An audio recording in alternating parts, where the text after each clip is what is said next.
continue with our class with a kosher kitchen, and we continue with Sefer Chofetz Chaim, and big topic is new one. Yeah, it's a new big topic, which is listen to Rechilus. Okay. So today's topic is prohibition. That prohibition. As in the case of Lashon Hara, one must do his best to ignore someone who is about to begin or already begun to speak in Rechilus, or someone begins talking of how one person has wronged another, to willfully listen as he continues to speak it. Right? According to speak. I'm sorry. Again, if someone begins talking of how one person has wronged another, to willingly listen as he continues to speak it, according to Chofetz Chaim, violation of Mitzvah verses Shmos 23:1, do not accept the false reports. Just as it is lawful to speak gossip, so it is not befitting a respectable human being to listen to the gossip. So now we're switching to Rechilus, right? And until now we're talking about Lashon Hara, but actually Lashon Hara and Rechilus, and now but it was speaking Rechilus. Now we're switching to listen to Rechilus. Just to remind us, people who joined us recently, so Rechilus is what is the difference between Lashon Hara and Rechilus? Lashon Hara and when one person speaks derogatory about another, and Rechilus is when somebody comes and report that somebody spoke about us, or somebody spoke bad about our relatives or family members, right? Family members, relatives, the same thing, or of our friends or our close ones. Okay, so and meaning that this speech would promote like us not liking or even hating the purpose the persons who allegedly spoke. So here Chofetz Chaim said we're not allowed to listen and of course believe, but believing it's the next step, even listen. So we have to stop this person. When did it happen to me? Today. So somebody sent me a message, no, yes, no, hello, no, goodbye. So like a screenshot of a person, one person that I've been in contact with for some time. Do you know this person? Okay, and I answer this person. I don't know you. What's the question? So in person tried to squeeze some information from me. Okay, it did not work out according to his likings, but basically that's what it is. So people would squeeze you sometimes, push you, to say some negative things about others, right? We should not stop here. So let's see. Okay, 1 second. Okay.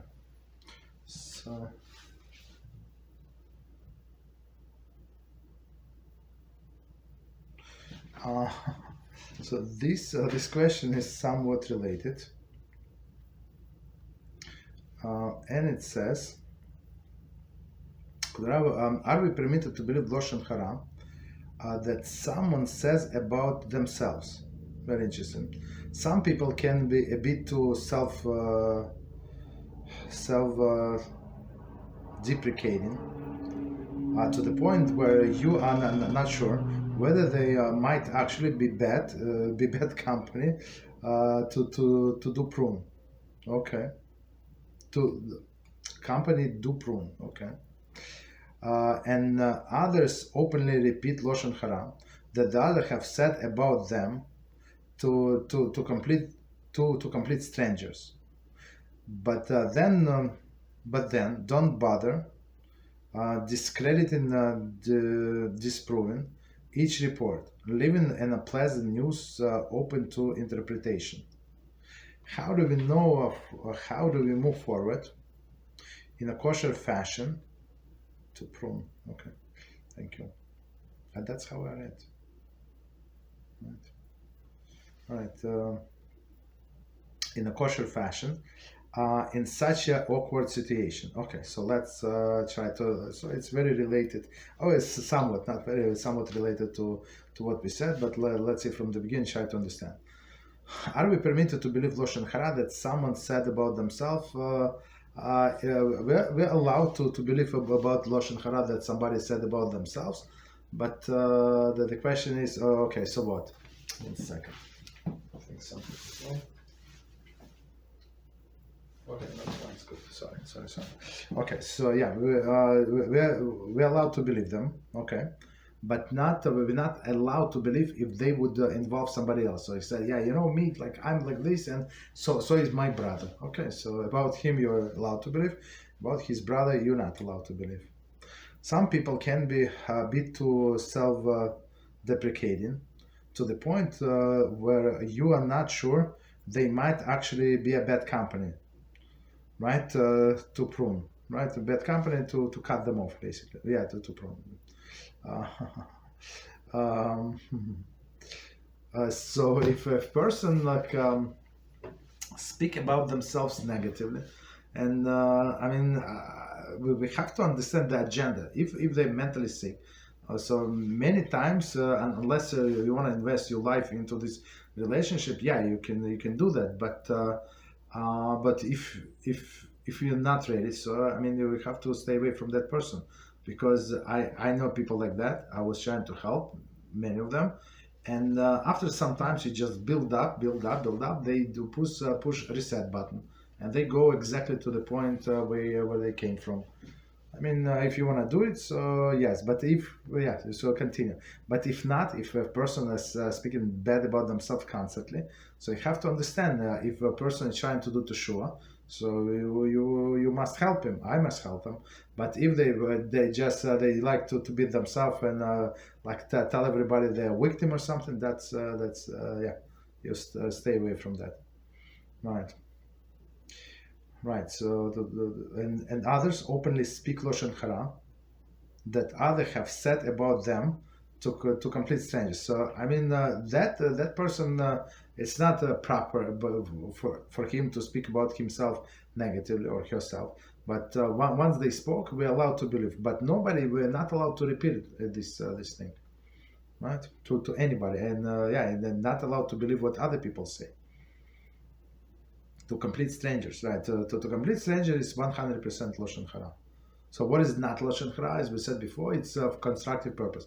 Constructive, latelis, meaning that I can help that person, right? Somebody asked me to maybe I can talk to that person, and person changes his or her behavior, maybe, right? So, but if they not not trying to enlist my help, so what is the purpose? Right. So I asked this person. He did not like this person from the conversation. I said, "What is your agenda? What are you trying to achieve? Like, get information from me about other. Like, what is it? I don't know you, right?" And this person said, "You know what this clown said? He said, because of the people, I said, if you don't answer, I'm going to block you. I don't have time. So because usually I'm going to block your works." Right, so this person said, because of people like you, the Beis Hamikdash was destroyed. Okay, whatever it means, very interesting. So crazy people. Okay, so continue. Right, so you're not allowed to believe others, and others are not allowed to speak lashon hara about that person. Even that person speaks about himself or herself openly. Right. How to move forward, so that's our goal, to understand how to move forward in a kosher fashion in such awkward situation. So we try, okay, so as we just said, you have to understand what is the agenda of that person. Is it a person looking for some support to do teshuva, to change his ways, because she understood how low they fell. Okay, that's one thing. In this case, we should get involved and help. But on the other hand, you have to see that the person is sincere. If they just looking for a company, they looking for attention, that's waste of life. You better run away, right? Or if person is not looking to change, they just looking to complain.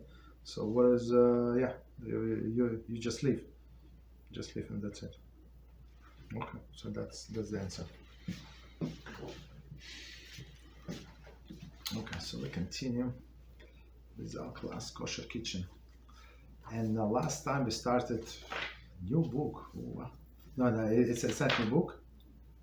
Yeah, a new book. I apologize. No, correct. New book, book number 5, and chapter number 14. And our topic is Kashering utensils. So we did this introduction, and so as explained last time. So he now in this part he have more extensive footnotes.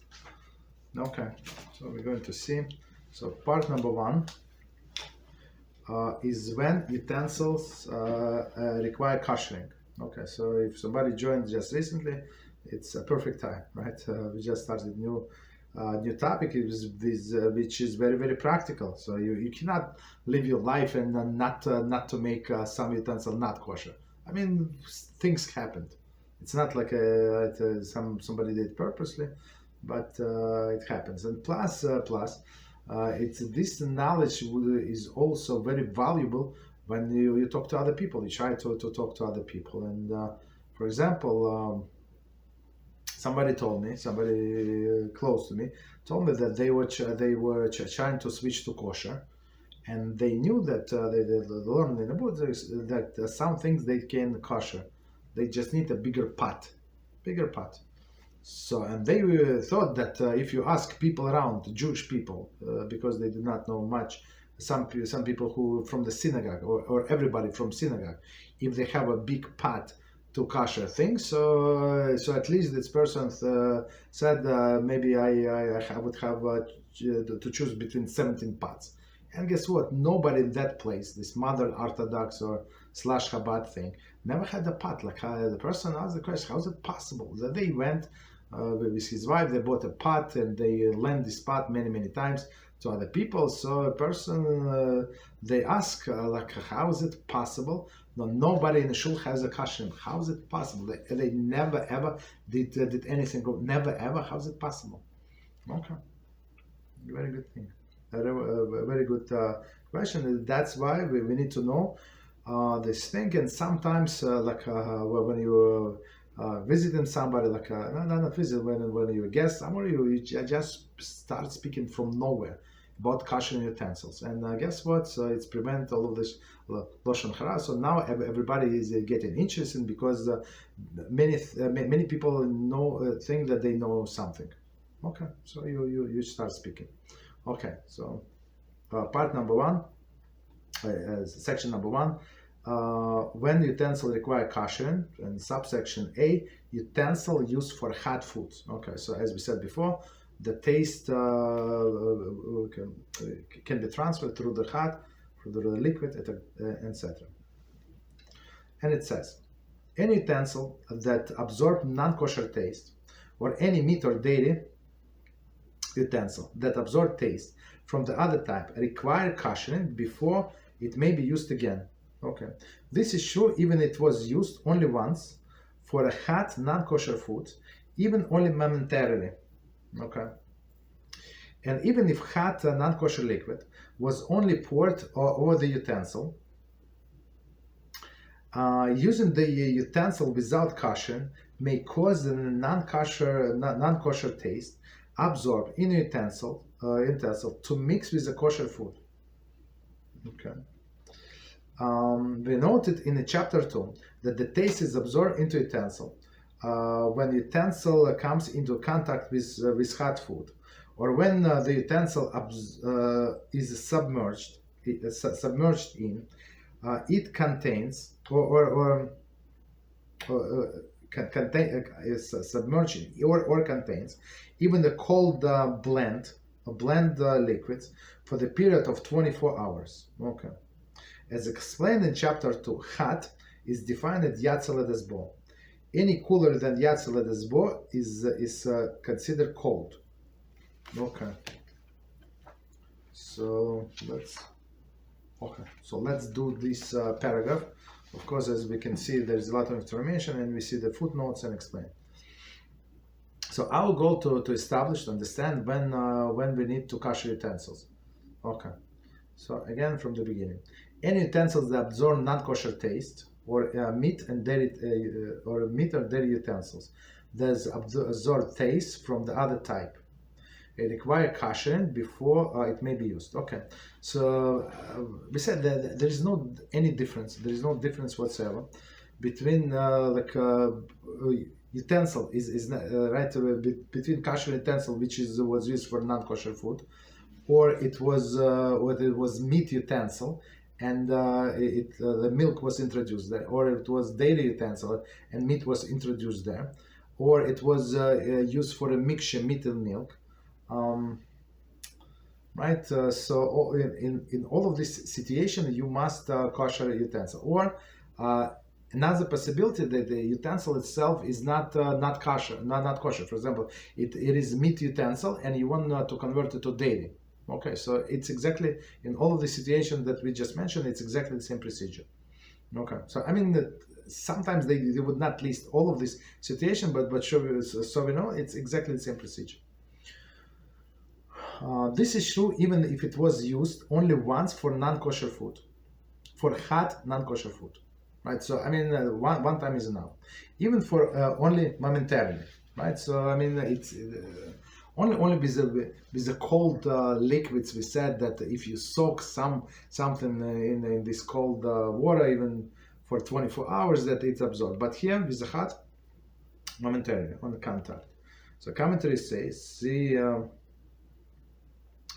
So Shulchan Aruch who writes, who cites many opinions on the question of whether the taste transmission is immediate. Common consensus is to assume that the taste is immediately transferred. In the case of financial loss, one should consult a Rav. Okay, see Shulchan Aruch 105:43. Who maintains that if there is no liquid involved, there is no reason to be lenient. There is more reason to be lenient. So okay, so let's try to understand. So according to the author, so of course we trust that he did his homework, and so he said that even if it was used momentarily, so the food was transferred. All right.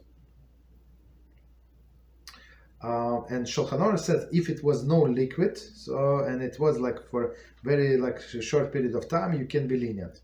So, but I think only in the case of financial loss. But otherwise, we should assume that the taste was transferred. Right. So again, the whole sentence. This is true even it was only once. Used only once for non-kosher food, or as we said, milk and meat. So all of these combinations, even only momentarily, and even if hot, non-kosher liquid was only poured over the utensil. Okay, so over the utensil, meaning that whether you dip into the liquid or you pour. So pour is a little different, right? Right, is a little different. In some cases, it's a little lenient, but not always. Okay, so here it's exactly the same. Okay. So again, was used completely for cooking, or even this non-kosher liquid was poured over the utensil. Using the utensil without kosher may cause then non-kosher taste absorbed in the utensil to mix with a kosher food. So that's what. We're afraid of that. The non-kosher food or opposite food, like opposite taste, was absorbed into the vessel, and then it's going to release the taste. Right? Come to say, or dairy taste to mix with the meat, or the reverse. Exactly as we said, it's all the same. Okay, meaning all the same, meaning that it's prohibited by different decree. We know that in chapter 2 that the taste is absorbed into utensil when the utensil comes in contact with hot food, or when the utensil is submerged in, right? So again, taste is absorbed into utensils if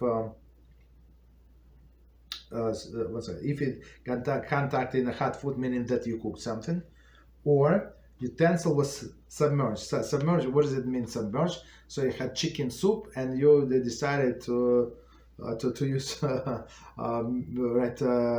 dairy spoon, right? So that's what it means, submerge. So even you dip it once and then take out. That's it, right? It's already absorbed the taste. Okay. 1 second. Okay. Or it was submerged. Okay, meaning it went all the way. Right. Just 1 second. Or just 1 second. Sorry. Chapter 2, that the taste is absorbed into utensil when the utensil comes into contact with hot food, or when the utensil was submerged in or contains even cold blend liquid for more than 24 hours. So this soaking, as we explained some time ago, like for 24 hours, it's going to get absorbed into the walls. Okay. So commentary says, see chapter 2, the part 3, where we know that the taste of the brine or vinegar is absorbed even when stored container for a shorter period of time. Right. So all of the brines, vinegars, shorter, but other things is 24 hours. Okay. So meaning the taste would go, like even if it's cold. Okay. As explained in chapter 2, Hat defines Yad Seledesbo. We said Yad Seledesbo, but your hand recoils. There are a few opinions, but okay. And cold, it's when it's not Yad Seledesbo. So meaning that the cold is not actually so cold. I mean, it's not, right? So it means that just because the hand is not recoiling does not mean it's very cold. It's not. Okay. So, but halachically it is cold. So next section, practical examples. The following are examples of utensils that may require kashering when used for a non-kosher foods or when used for foods of the other type, meat or dairy. Okay, so exactly as we said, always it's exactly the same procedure. So let me see the commentary. The following example of utensils required. This will depend on many variables, such as degree of heat, right? Of course, above Yad Seledesbo, the status of utensil in question. So meaning, of course, meaning it's Ben-Yomo or not. Meaning, was it clean more than 24 hours or not? Right? It's very important. Right? The type of food, etc. Therefore, one must always consult a Rav. Okay. So let's continue. So first example: food was cooked in a pot or fried in a frying pan. For example, egg was fried in a butter in a meat frying pan. Okay, so that's very good example. Food was cooked in a pot or fried in a frying pan. So example, you have egg and they use the butter, of course it's dairy, and frying this egg in a meat pan. Okay. So now this meat pan, meat frying pan became basar v'chalav, right? We'll see. Was it more than 24 hours or no? Okay. Next one. A spoon or a ladle that was split into the hot food or a spatula was used during frying. Okay. For example, the hot chicken soup was served with a dairy ladle. So of course it's very hot, right? And they do use a ladle or spoon to mix it or to serve it. Okay, so that's the next example. I mean, I think that's the most popular example, I would say, right? I mean, the most not popular, the most common mistake when they take something of a different type. Okay. So next example, a spoon was put into the bowl of hot soup. Hot chicken soup was eaten with a dairy spoon. Right. Again, a spoon was put into a bowl of hot soup. Right. So they mixed in a pot, and now we're talking about the bowl. So bowl as so just so we understand. So now we're talking about that the soup is that content is not so hot, right? Because it was like in a clearly shown. The first vessel, yeah, it's very hot. Then you transfer it, take a ladle probably, and transfer into the bowl, so it's much colder. So maybe if it was not above Yad Saledis, but maybe, right? We'll see if a person can start eating right away. So it was much cooler. Okay. So next one, hot liquid. So of course we're going to see all of these cases separately, right? A hot liquid was poured onto a cup. For example, hot dairy cocoa was made in a meat cup, right? Meat cup. I'm not sure where is it. Meat cup. Meat cup. Maybe they drink like chicken soup. That's the way I understand meat cup. Okay. Right, and somebody did hot cocoa. Okay. Next one, dairy fork was used to remove hot food, for example, steak from the grill. Okay, so that's very good example, right? Dairy fork and remove this hot food. So when we buy this utensil, this silverware and certain utensils, they must be very, very different, like in a shape. Like very different. Don't yeah, and this right silver and other utensils like certain utensils just make sure that also that different handles. Today was it's so easy to buy, for example, this certain spatulas or the other like ladle or other things like in red. So buy in red and designate it from meat. That's it. Right? Buy. I don't know, so some other color and may make it for dairy. Okay, so continue. Next one, meat and dairy utensils were washed together in the dishwasher. Right, dishwasher, as we explained, dishwasher is the hot. The water is very hot. Okay, so what to do? So meaning the now this utensil not kosher because they got taste from meat and dairy. Continue. Dishes were washed in a hot water with their own sponge. Right. So it's proper to have for all people have two sponges. Right. So some people also have the third sponge for parv. Okay. Okay. So next one, liquids, even cold, blend liquids, for example, milk, were stored in the meat container for 24 hours. So cold after 24 hours, it getting absorbed. Okay, so blend meaning there is no like brine. It's not brine. It's like continue. In these cases, where applicable, if utensil was not Ben-Yomo, the foods and liquid remain kosher. Okay, so again, in these cases, where applicable, right? If the utensil was not Ben-Yomo, so if utensil was not used for more than 24 hours, the foods and liquids remain kosher. Okay, so as we said, so I mean, lesson one, it's very, very simple, right? So I guess so it'll be good. One second. Meaning foods and utensils remain kosher, but utensil not Ben-Yomo.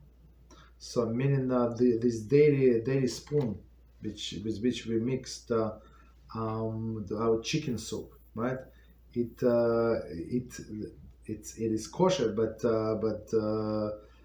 we need to kosher. I mean, if you want to, you can continue using this this spoon for dairy. We have to kosher it, right? So that's a different story. So what he's saying that utensils in which this food is, so it is kosher, right? And food is kosher, but utensil, like if it's was opposite taste, so of course it's not kosher, right?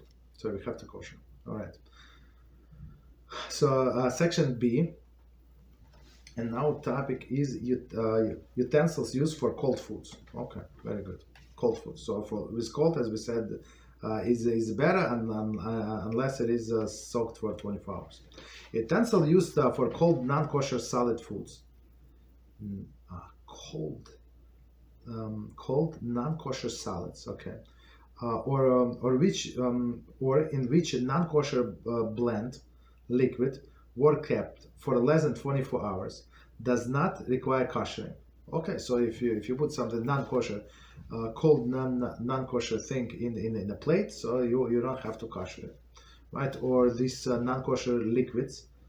I don't know what would it be. Okay, well, whatever non-kosher liquids for cold for less than 24 hours, so don't need to kosher unless it's brine, as we say. The utensil is merely washed thoroughly and cleansed from non-kosher residue. Again, because it was cold, and it's right because it was cold. The utensil must be washed in a cold utensil must be washed in a cold or lukewarm water, not in a hot water. Right? So why not hot water? Okay, we just say if you wash it with the hot water, the taste is going to get absorbed. So right, it's proper, not with washing a sink or something. So take some paper towels and like with a soap, or even wash it maybe in a restaurant, right? Not in your sink, and that's it, right? And you're good. Washing the utensil in hot water will cause exactly the taste of non-kosher residue to become absorbed into the utensil, and kashering will be required to remove the taste. So it's very, very important. So some people automatically we will think in order to wash it good, right away let's use hot water as you would use for anything else. But in this case, no. So I remember the hot water is actually is like what do you call what do we use, like catalytic or something like this word that would transmit the taste. That's the problem. Okay. So next piece, practical examples when kashering is not required. Cold milk was poured into the meat cup. Okay. So again, cold and no problem. Next one, cold milk was poured over the cereal in a meat bowl. Okay. Cocoa mix was mixed into the cold milk in a meat spoon with a meat spoon. I'm not sure how you can do cold milk. Okay, probably you can. I don't know. Okay. So next one, ice cream was eaten with a meat spoon. Okay. So that's not a problem, as we said. Okay, meat spoon. In all these cases, a cup, the bowl, or the spoon is rinsed in a cold or lukewarm water. The milk, cereal, cocoa, and ice cream are permitted. Okay, no problem. So that's easy way out. Usually, but remember to wash always with a cold water. At least you start. Then after it's clean completely, you can use the hot water, but you start with the cold. Once the utensil cleansed of any residue, it may be used even with hot foods. Okay, no problem. So as I said, you can wash with hot water, but okay, yeah. Needless to say, you can use for other things. Okay, even a Pesach utensil into which cold chametz was momentarily placed may be washed clean in a cold water and used for Pesach hot foods. Okay, which is Chaim 451:22, which is good, right? So everybody afraid of this chametz stuff, but it's not contagious, right? It's only when it's hot. When it's cold, there is no problem. So that's why you can use many things in which you store chametz, but only like a dry chametz or something, like cookie jar or something.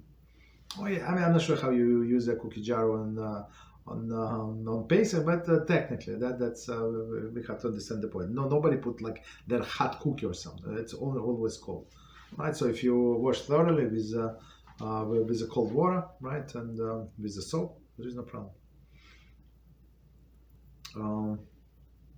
Continue. Some have a custom to kosher any Pesach utensil that came into contact with any even cold chametz. Right. Right. So I mean, but we have to understand. So the person who does it, that there is no problem in doing that. But the person must understand there is extra. It's a humrah. So you're not obligated. If you want to, yeah, you can do. There is no problem, right? But it's extra. So it's very important for us to know what is a halacha, what is extra. So in order, if you don't know the difference between halacha and extra, you would frown on other people who do not do exactly as you are. Right? That's the problem.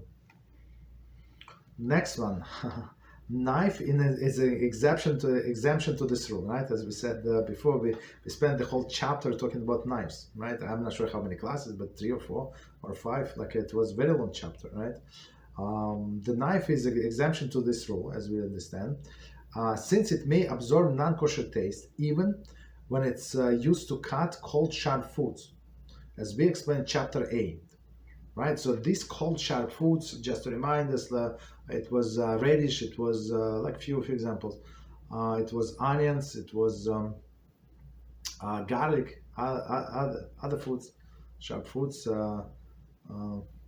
ginger, I think, or I don't remember all of them, but this the taste, it like when knife was used to cut the sharp foods, so and then they used for meat. Right, all this meat like get absorbed into the knife, and it's not going to get out so simple like even after 24 hours when it's clean. No, it's going to stay there, as we said. Okay, so section number C. Okay, next one.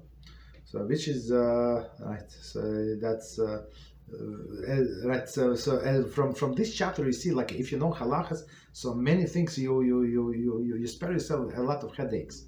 So, like simple rule, 24 hours, like non-Ben-Yomo and cold liquids or solids. So that's you can always judge leniently. Okay, so non-Ben-Yomo utensil. We have seen in chapter 3 that any taste embedded in the utensil for 24 hours embedded. Utensil for 24 hours loses its potency and can no longer affect the food cooked in it that utensil cannot affect the food. So for example, if we have a pot and it was not used for 24 hours, and before that we used for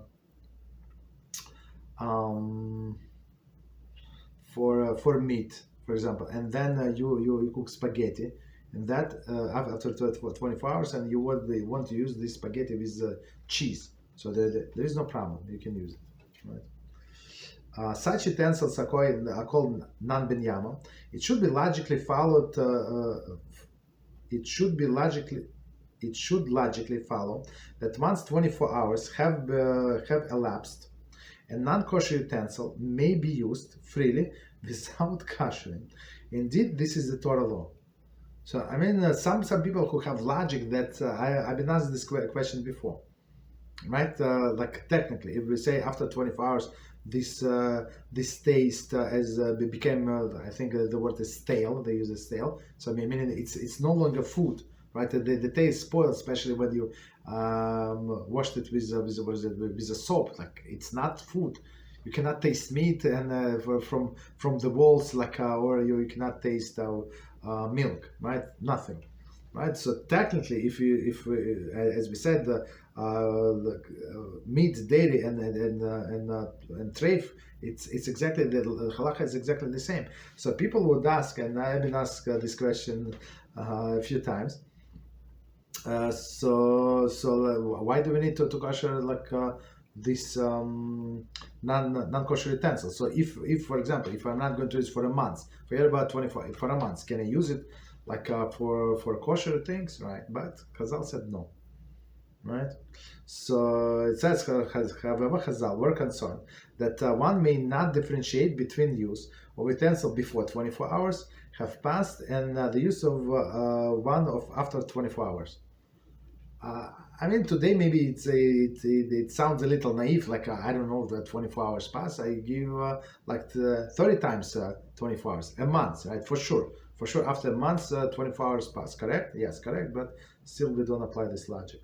Therefore, they required that any utensil that was used for hot, non-kosher foods, not kosher or meat utensil used for hot dairy must be koshered, regardless of how much time passed since the non-kosher use. So it is for sure. So on a biblical level, you're right. You don't have to do anything, but on a rabbinical level, you have to kosher all of the things that were used. And it's actually like when you think about it, it can be very lenient when a person decides what they can kosher, what not. It's very simple. For example, if they were using something for salad, cold salad, never they put something hot. So yeah, these things you can kosher, right? So it's like simply, okay. Actually, yeah. So I mean, for not kosher food, you can kosher simply, okay. So continue. Number 2. Section number 2, use of utensil prior to koshering. Okay. A utensil that require koshering may not be used for hot foods before it's koshering. Okay, so here we see like huge leniency. So now we're talking only about kosher foods, hot foods. Okay, actually let me read the whole section and we come back. Okay, so it says utensil that require kosher may not be used for hot foods before it is koshered. Okay, so far so good. The utensil may not be even used for cold foods on a permanent basis, lest one forget to use it and use it for hot foods. However, one may use non-kosher utensil for cold kosher foods on a temporary basis if it is thoroughly cleaned beforehand. Okay. An exception to this rule is a knife. A knife used for non-kosher foods may not be kosher, even for cold foods, even temporarily. The reason for this is that knife cannot be cleaned by simple washing. It must be cleaned through thrusting the blade into the ground 10 times. This process, which is called neitzah, was discussed at length in chapter 8, right? We spent, let's say, maybe 5 classes, like a very long time. Once neitzah is done, the non-kosher knife is considered clean and may be used temporarily for the cold foods. Okay.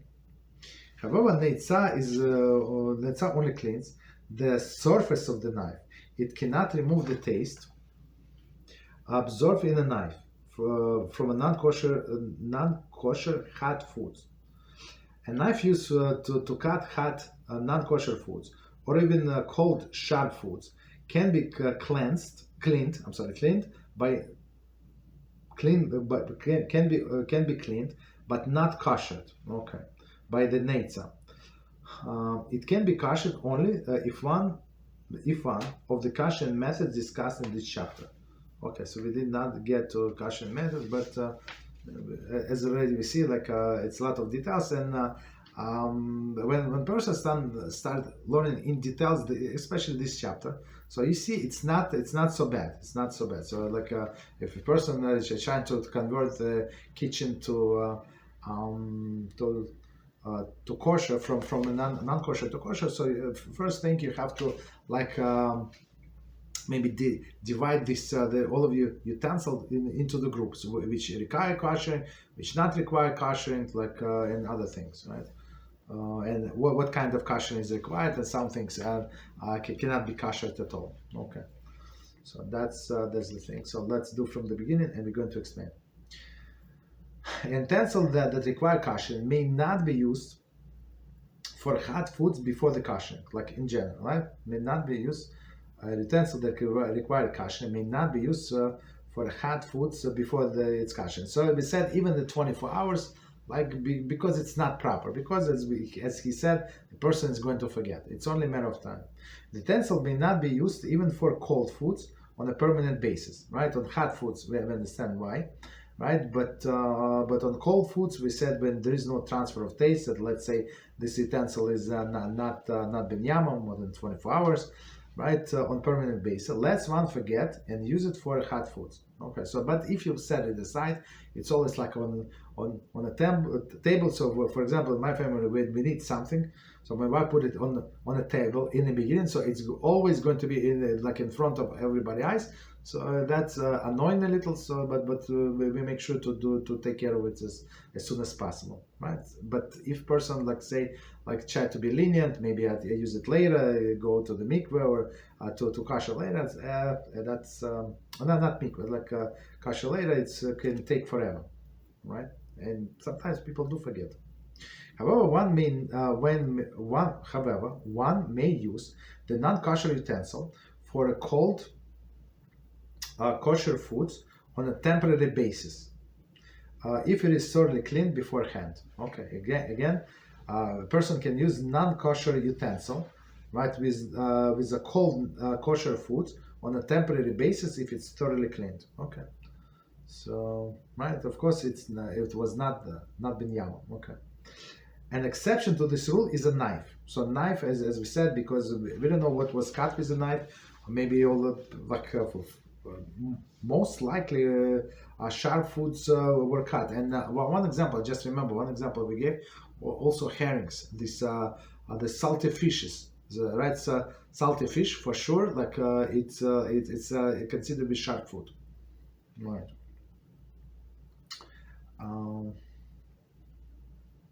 So continue. An exception to this rule is a knife. Okay, a knife used for non-kosher food may not be used even for cold foods, right? Because that's how that's unique nature of knife, even temporarily. The reason for this is the knife cannot be cleansed by simply washing, right? So all other things, as we said, you can simply wash with cold water, with hot water, with a soap, and let it stay for 24 hours. So you're good. But knife, you cannot cleanse like that, right? It must be cleansed through thrusting blade into the ground 10 times. So you go to outside, you find the place as we said, it's preferably that you find a harder soil, right? Soil, and you stick knife 10 times into this, and that's how it's been cleansed. Okay. This process, which is called Neitzah, was discussed in Lerner chapter 8. Okay, how to stick it into the ground. Once Neitzah is done, the non-kosher knife is considered clean and may be used temporarily for cold foods.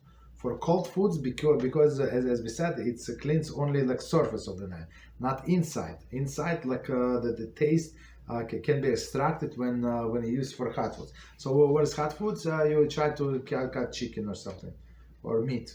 Okay. So yeah, so for this you need to actually kosher the blade. And now that it use a knife used to cut hot non-kosher foods, or even cold sharp foods, right? Or as we said, the onions and others, right, can be cleaned, right? Meaning by sticking it to the ground, but cannot be koshered. Okay, with Neitzah. So commentaries say the Neitzah cleaning process permits the use of knife for cold foods, but only temporarily. Kashering permit permanent use of the knife even with hot foods. So that's like a preliminary step. You can stick into the ground, and it's already okay to use cold foods to cut bread, for example, to cut salad or something. Salad, very careful, without onions, without radishes and other things. Okay, continue. It can be kosher only one. The koshering methods discussed in this chapter. So in a knife, there are two steps: sticking 10 times in the ground, and then koshering with one of the methods. I guess it's in the water you kosher the knife, but let's see. Summary: use non-kosher utensils. Non-kosher utensil may be used for cold foods only on a temporary basis. But the thing is not to forget that's the main point. If washed thoroughly. So if we wash thoroughly, it was for 24 hours, right? And no problem. You can use for for sure this utensil is not kosher.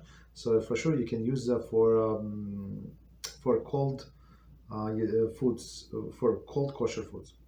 It may not be used permanent basis even with cold foods and never with hot foods. Hot foods, right? So that's again is decree of our sages. So logically, according to biblical level, there is no problem. But according to rabbinical level, that's the big issue. Again, because people would make a mistake between 24 hours or less than 24 hours. So okay. So next point, non-kosher knife may not be used to cut even cold foods unless neitzah stick in the ground is done beforehand. It may never be used with hot food unless it is kosher beforehand.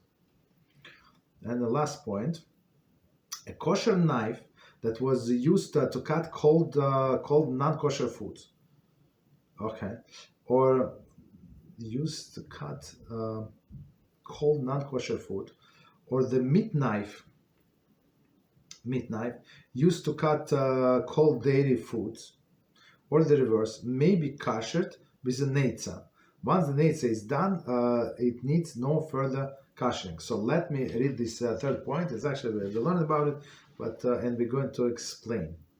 A kosher knife. So the knife was kosher. There is no problem. Or a new knife, right? That was used to cut cold non-kosher foods. So I think when we say kosher knife or new knife, and person is in his or her kitchen, or use it for only to cut cold foods. Let's say no sharp, I don't know, maybe cut fish, not kosher fish, shrimps, I don't know, something like that, right? So only the cold non-kosher foods, or meat knife, right? Meat knife. They use to cut dairy foods like cheese or something, right? Cheese. Or the reverse, meaning the dairy cold dairy knife was used to cut meat. It may be cleaned, sorry, with a neitzah, meaning sticking in the ground, and that's enough. So it's cold and cold, but since it is knife, you stick it into the ground. Once the neitzah is done, they need no further kashering. So because it was never used with hot. That's the difference between this case and the cases that we said before.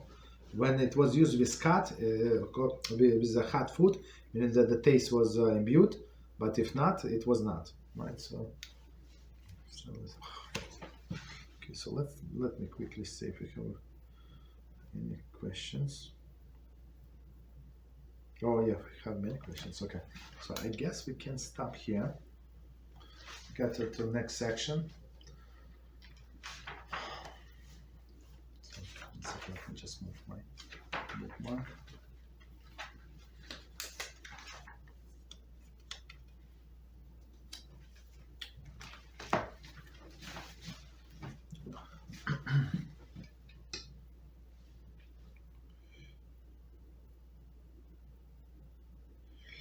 Okay, so that's okay. So first question, it's a very practical question, very practical question. Rav, I am wondering about the case when a dairy lid was accidentally set on a steaming hot pot with the meat inside. So for sure, so there is no meat, there is meat, there is no question about it. There is steam coming up for sure. So this let's look at all the scenarios. So scenario one was the lid was used, dairy lid was used for the past 24 hours. So that's the problem. I mean, for dairy, for hot dairy, it's not like they would store, I don't know, something like cheese or something, and they close with the lid. No, it's cold, so it's not a problem. So if it was used they were boiling milk, right? Something like that, right? So the lid would be dairy, so that's what would be a problem. Most likely we would decide that food was not affected, right? Because it's 1 to 60 about pot. We have to think about it, and lid you would need to kosher for sure. So if you want to because it became a mixture, meat and milk together, right? So lid you need to kosher. Continue. Next question. Should we set our sink water temperature to be below the Yatzel Bo to avoid the Kashering unnecessary?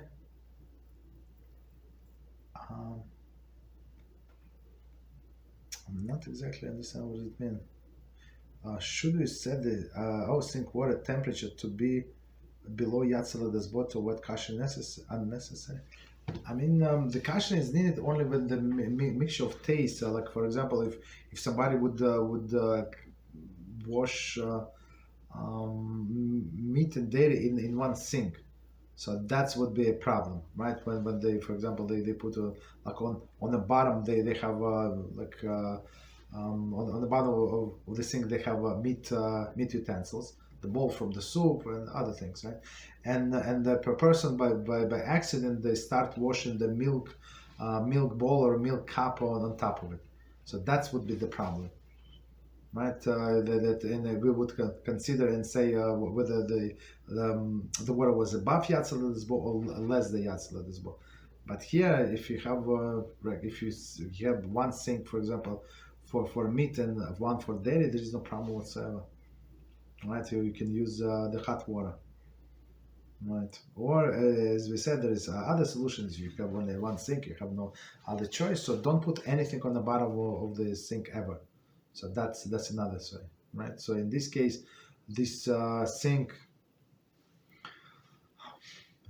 is going to be a little problematic, right? So like, but if you use like the sink only after 24 hours, like don't wash meat and dairy utensils in a 24-hour period. It should be no problem. So meaning that you're not going to create a mixture of milk together, right? Even on the bottom of the sink. So that's the thing. Okay. Even of course it's a garbage. You don't benefit from that. But even this we say don't do, right? Because you're still creating this forbidden taste, forbidden mixture. Okay. If a butter knife is considered more like a knife or a spoon. In regard to halachas, I think it's a good example. I mean, we have a butter knife. It's more a spoon.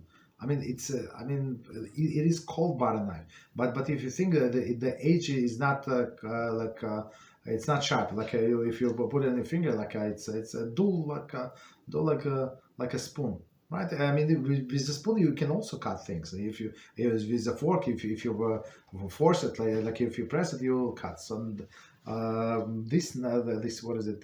Butter knife. I think unless there is a real knife, so it's not. So the way I understand, it's not. It's more like what is it?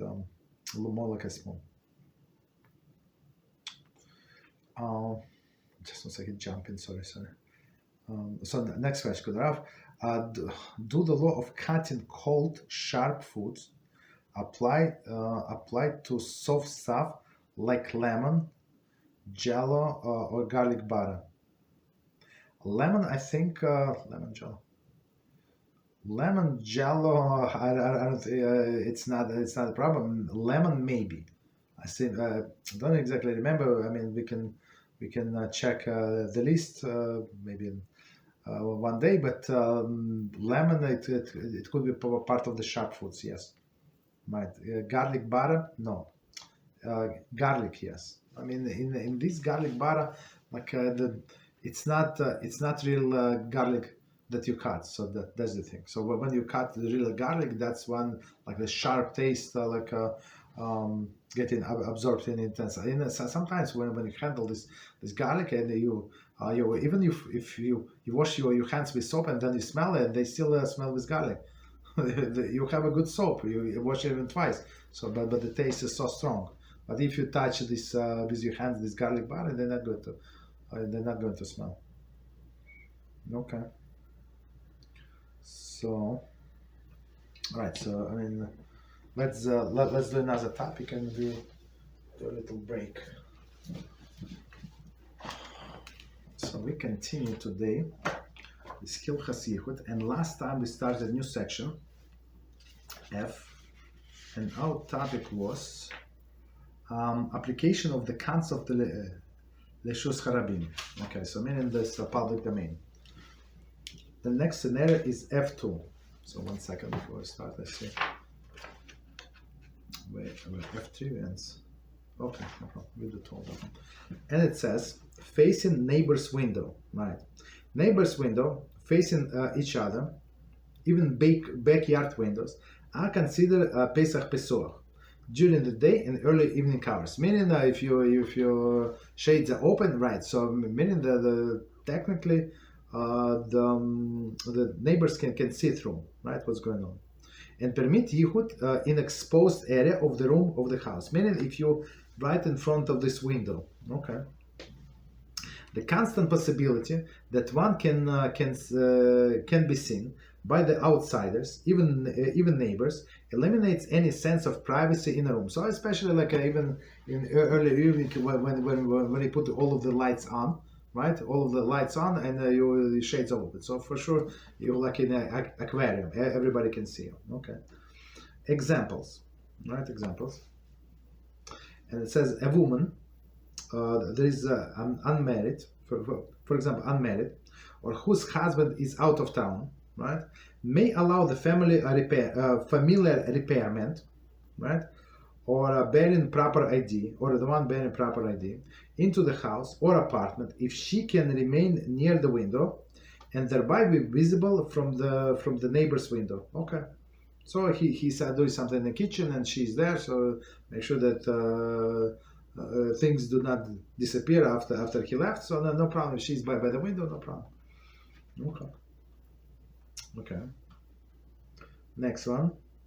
Any person in Yichud situation can solve the problem even at night by standing near the window that faces neighboring window, or through which one is visible from the street. So I mean, I'm not sure exactly how standing the whole night by the window is going to work out, but it is allowed basically. This is of course only true if the window shades are up and the light are on in a room, right? So meaning that all of the neighbors, like even if they were sleeping, now they wake up in the middle of the night and they just see, and since it's dark and they're from their side, so you don't know what's going on, right? You don't know if they're looking, not looking. Thereby making the seclusion person visible. Okay. So that's what's scenario F2. So let's do F3. And it says highways, parkways. Major interstate highways are generally classified as Rishus Harabim, even late at night, because there is continuous, even because there is a continuous, even if in intermittent flow of traffic passing through. So I mean, of course, in the 3 in the morning there were not as many cars in rush hour. That's understandable, but still, like there is a constant flow from time to time. Similarly, busy state roads and highways, such as New York State Thruway. New York State Thruway goes like from New York. It's like I think I'm not sure. I think it goes all the way to Florida. I think. And from Florida, it's 87, I think. It goes all the way to Canada. Right, so it's very busy road. The New Jersey Turnpike, very busy. Right, and then perhaps Palisade Parkway. Palisade Parkway goes to Muncie, I think. Or at least not too far from Muncie, right, Palisades Parkway. And New York, in New York and New Jersey, okay, would ordinarily be considered Rishus Harabim, meaning that people going there all the time. Rabban Gamliel driving there every day, right? Even late at night, because because of the incessant traffic on them through day and the night, right? So of course it's at night less, but still always people go there. Okay, therefore, according to the lenient views, that the car possesses a status of Pesach Pesuach, right? So as we said in D7, okay, Yichud in a car in these highways could be equivalent to Yichud in a car while in a busy city, right? Meaning the man and the woman can be in the car driving somewhere. It follows that those who rely upon this lenient view regarding Yichud in a car, which indeed is generally accepted custom, right? Can permit Yichud while driving on these highways even at night. Okay, but without stopping. If you stop on a rest area, it's like in a dark place, so that's that's the problem. But otherwise, if you continue driving, technically there is no problem, right? But the question is, what are you going to do after you stop driving? That's the main question. Okay, so point number one: lightly traveled roads and highways. It might be reasonable to argue that driving on the major highways that only lightly traveled, for example, farm regions, okay, especially late at night, is Yichud problem due to the relative infrequency of the traffic, right? And these people go to sleep very early. That's it. No traffic, especially as we said before. In some of these roads, there is no lights, like completely pitch dark. So only like by the by the exit. But the exit is light. So for me, like I used to like everything is very lightly lit, like unbelievable. So when I was first driving that road, that highway, I was shocked. How is it possible there is no light? Very interesting. But of course, I mean, if you think about it, how many cars are driving there, and have all of the road lit, it's such a waste of money. I don't know how many, like 100 millions every day, I think. I don't know, a lot of money. Okay. Nevertheless, leading poskim rule that the major thoroughfare is classified as Rishus Harabim with respect to Yichud, even late at night, because there is a constant possibility of some traffic, truck or car, okay, passing by. There is average of proximity every 10 minutes, okay. This is deemed sufficient to remove sense of Yichud privacy, which is good, right? Note, a distinction must be made between the lightly traveled roads, whose traffic pattern are somewhat constant, and there is a passing vehicle expect on average at least every 10 minutes, which can be permitted, versus lonely and secluded country roads, whose traffic is very sparse and lacks any average pattern. There's long periods with no expected traffic at all, right? So I mean, we understand that's huge difference. So on roads when it's not a lot of traffic, but maybe one car in 10 minutes. I mean, right? It's not very often, right? So in comparing to this roads, what's it called? These country roads, okay, without almost traffic. So let's do one more and we stop. It says F4, thoroughfares and side streets of the major city late at night. Thoroughfares.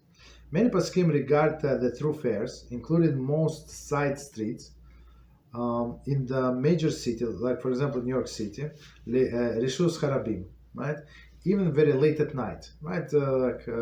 By us, it's always something's going on. Right, even late at night, because there is an endless traffic and activity, and on the street on the major city 24 hours a day, right? This would include most well lit side streets in the large cities as well, right? So I mean, in by us, all the streets are lit. There is no streets where there are no street lights, zero everywhere, right? So. Example based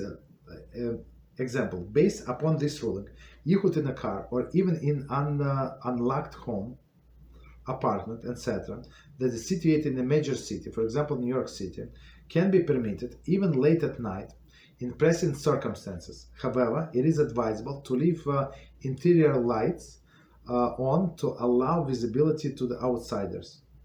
One may certainly, right, so I mean, as we said, it's going to bother people who are driving behind me, right, but I think if we close this, rear side mirror, it should be fine, right, so, but at least everybody see that something's going on inside our car, okay. One may certainly rely upon this view in places where continuously busy and lit well, right, when street comes to busy and lit well, okay. So that's the thing. So again, the roads in major cities, like even in some of them, like late at night, going to be considered public domains. Okay, no problem. So we start here. check.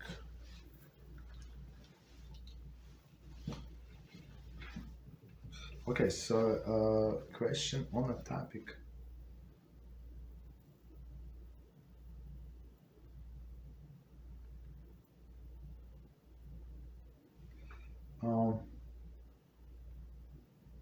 So I'm not sure. Okay, so let's answer the one on the topic, and maybe we do a 5 minutes break. So and it says, "Could I have a question about modesty?" Actually, it's also not exactly on the topic. I thought Yichud. Okay. So let's then take 5 minutes break, and we continue with answering all of this question. Beezrat HaShem. Okay. Thank you. 5 minutes. So let's start from the beginning for questions.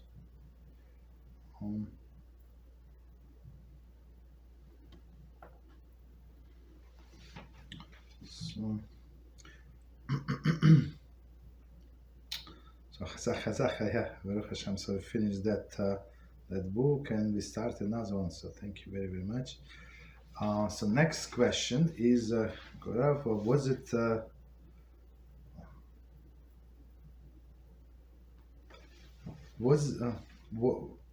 Was it proper? What is the proper way? What is the way to deal with the conflicts and disagreement in marriage? Should one take more direct and indirect approach? Should one take a more direct or indirect approach? What if someone has a hard time with timing of the conflict, and has difficulty bringing up the hope, bringing it up in hope of maintaining the sake of peace, but if taking this suffering, or hoping that the spouse will just know what was wrong without saying much. That's very interesting point. What this does it differ between men and women? Okay. So it's very interesting question. So let's do from the beginning, and we're going to split in two ideas. What is the proper way to deal with the conflict and disagreement in a marriage? So to deal with the conflict and disagreement in marriage, the main point to end the conflict, and to have the whole goal in mind, as we said. Was it yesterday? I think when we learned the Medrash, right, or before, I don't remember when was it. So we said that we have to have takeouts, don't concentrate on one occasion, have the whole marriage in mind. So when this happened, wherever it's happened, so we try to put it down, right? Don't dwell on this conflict, right? On the marriage. Should one take a more direct or indirect approach? I guess the more indirect. If you try to address another party head to head, guess what? You're not going to succeed. I mean, nobody's going to succeed. So people usually don't like to admit that they are wrong, and if the other party is still working the pride issues, so I mean, right? So don't even try. Okay. So more indirect approach for sure. What if someone has a hard time with the timing of conflict, and has difficulty bringing up the hope of the maintaining for the sake of peace, but is taking the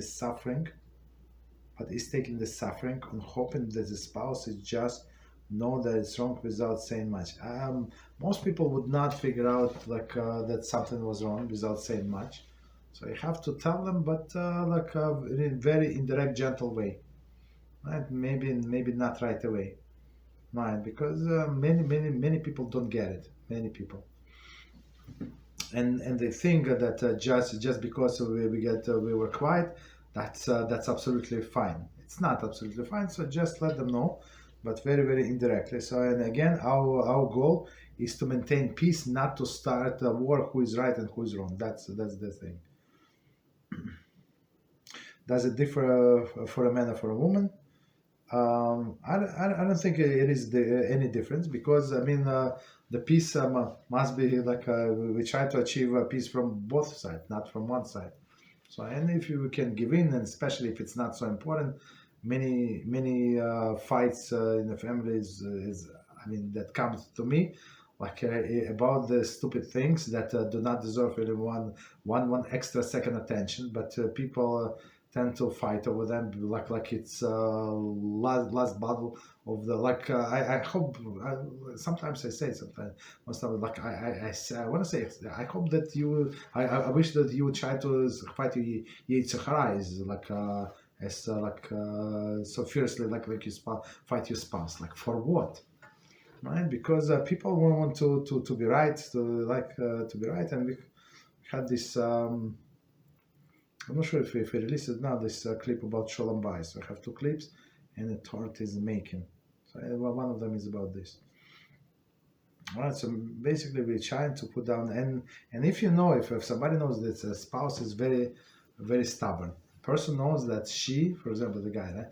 So for her to say that she was wrong, I mean, it's mission impossible. It's like she's like it's like pulling her teeth without anesthesia. Like, are you normal? If you expect that she was going to acknowledge that she's wrong, like who cares? So she was wrong. So does she know inside? Yeah, we hope that she knows, and just continue. Don't concentrate. Don't dwell with it. Like go learn some Torah. Go do some useful things, right? So and when person, especially men, when he's busy in the Torah, so all of these other things like they're not do not matter to him. Right? When one woman tells me that he getting crazy, or he's beating you up or something, no, but he comes to the kitchen and opens the lids and sees what I'm cooking. Like I don't know. Me personally, never ever look what my wife is. I mean, she's the best. She's a cook. I know exactly nothing. I mean, smells good, not smells good, but even it's not smells good in the beginning, it was very delicious at the end. Like, who cares what she's cooking? But with men, it's like, and I don't have time. When men preoccupied with wife is cooking, like, you normal? Just tell her whatever you want. So if she can, she cooks. If she not, she's not going to cook, right? But if person would busy with learning Torah, he would not have time on this, and he would not care. As we learn about, what did we learn about Rabbi Yehuda Hanasi. Right, he was one of the richest men around, and he said, he lifted 10 fingers, and when he was dying, it's actually from this book, Kosher Kitchen, like introduction. So HaShem, I did not enjoy any delicacy from this world, like for ever, absolutely ever. Right, so and he was the greatest of the great until this day. Many years after his passing, we still mentioning his name, and we learned his Torah and Torah of his students, and we mentioned in Talmud many times. Right, so be one of these people, not the one who to tell wife what to do, how to wash his shorts or something. Okay, so maybe it's not. So next time you try to volunteer, maybe you can do a better job, right? But don't tell her. Okay. Right. So next question. Shalom Rabbi. Rambam says Hilchos Dios 4. We didn't get to 4. Okay, you're advanced. That one should exercise. I wonder how long one should spend on this, and how much of this mitzvah is it. I also wonder how Rambam himself exercised, being so busy. So it's a very good question, right? A very good question. So it says a person must exercise. So what does the exercise mean? Do I have to run, or do I have to lift weights, or what does it mean?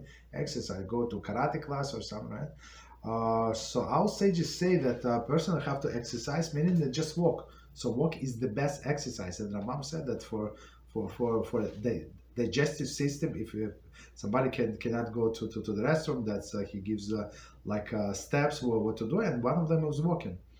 Right, and the digestive when the digestive system works fine, it's actually the person is healthy when he has good elimination elimination, right? So that's that's a very healthy body, and right. So walking is fine. That's exercise. So if right, of course we try to eat less and walk more, right, and do some other physical activities. Some people so busy at their work, it's the best exercise. Like I see like this postman, right, or these delivery people who deliver packages. So the guy would walk.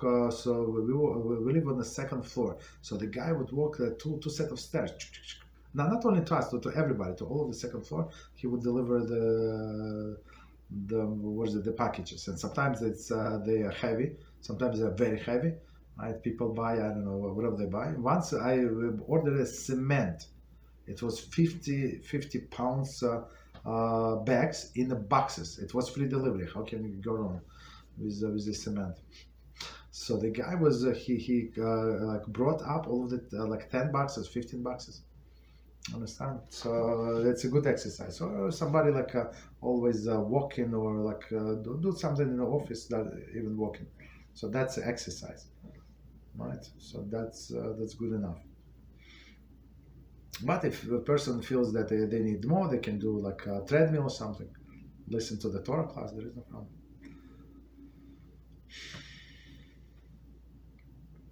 Next question.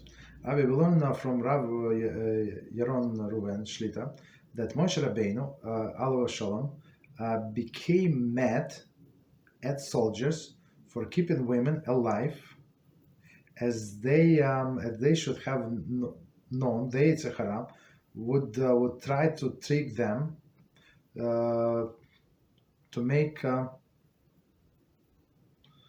cannot read this word. Pelagism. Okay, so okay. I wonder. I wonder particular being that this is what the after Matan Torah. What is the difference between Pelagish and Shivcha? Pelagish and Shivcha is huge difference. And how do they both relate to issur goya? Okay, so that's okay. So let's do this. Let's do this question from the beginning and try to understand. So we learned from Rav Ruven Yaron Ruven Shlita that Moshe Rabbeinu became very mad when soldiers brought back the woman. So they were like taking revenge against this Midianites, and they captured some woman. They brought back, and Moshe Rabbeinu said, like, "Oh, you normal? Like, what did you do? Like this woman that was seducing you, right? Like our guys, we lost 24,000 people. Now you bring them back into our camp. You normal, right? And they had to kill everybody, all of the women who were with men. So how did they know? Yes, they next to the altar. So and we're walking next to the altar, wherever altar pulls next to it. So we knew that these are not good. And I mean that's not good. That we have to destroy them. So in Midianites there were right. So many of them, even young women, were already with men. Okay. So right. So and the question is, Yetzer Hara tricked them to make Pelagish. So Pelagish is a concubine, like in English, right? Concubine meaning that she's a Jewish. What's the difference? I would say like I would answer this question a little differently, right? What is the difference between concubine and like wife, regular wife? So the difference between the concubine is a wife. So wife has a ksuba, meaning what? That he signed this marriage contract that he obligates to support her, he obligates to take care of her like health, and if he dies, she's going to get some I mean this ksuba compensation, or if they get divorced, she's going to get because of the neutral things, or not because she's a rebellious wife. Let's put it this way, because of other things, right? So he's going to pay her ksuba, or because he no longer allowed to be with her, but it is not provable that she will cheat it. All of these things. So she he has to pay her ksuba. Right, and Pelagish does not have this. That's the difference. So she's like a wife, right? In the sense, meaning that if she give birth to children, those are considered his children, 100%. They're 100% Jewish because she's Jewish. But she does not have a contract. So when he said after 10 years, 7 years, okay, thank you very much, and you out. She said, I'm out, meaning what? We're going to out? No, you out, you go to your father. So she goes to her father, or wherever she goes, right? That's the difference. Okay. But I mean, usually rich people, they would keep this Pelagishim, right, for, I don't know, for what, but that's what's the case. David HaMelech was he had this concubine. So wife, you're allowed to have only 18 legal wife, and concubines, I'm not sure if there is a limit. Maybe yes, maybe no. I don't know. But just so you know, as Shlomo HaMelech teaches, you have more wives, you have more concubines. They're going to compete between each other, and guess what? One time they're going to poison you or stuck you in the back. So just okay. So second part of the question, I wonder particularly being that after Matan Torah, so after Matan Torah, receiving of the Torah, there is what is the difference between Pelagish and Shivcha? Shivcha is a slave. Shivcha is a slave woman, right? So Shivcha is a slave. She's Jewish slave. Shivcha. I mean, maybe I'm mistaken. Maybe it's not Jewish slave. Maybe it's a Canaanite slave. Shivcha. We have to check, right? But Pelagish is as we explained. Okay. All right. So yeah, but if he's allowed to be with a woman, so she must be 100% Jew. So even if he, for example, he has this Canaanite slave woman, not Canaanite slave woman, and if he wants to marry her for whatever reason, so he must free her, and she's after being freed, so she's considered to be 100% Jewish, right? Because when he bought her as a slavery, so she actually accepted upon herself Judaism, and she was absorbing laws that pertain to a Jewish woman, right?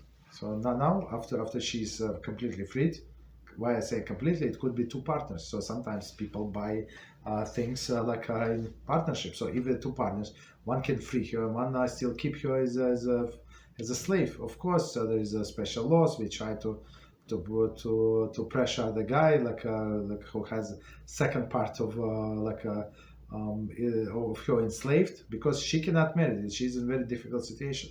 So she cannot marry the Jew because part of her is not freed, maybe meaning that not completely Jewish, and she cannot marry the Canaanite because she's not, or like a Canaanite slave, the person in her position. Because why? Because she's no longer Canaanite. She's part like free woman, right? So he has to do something about it. Okay. 1 second.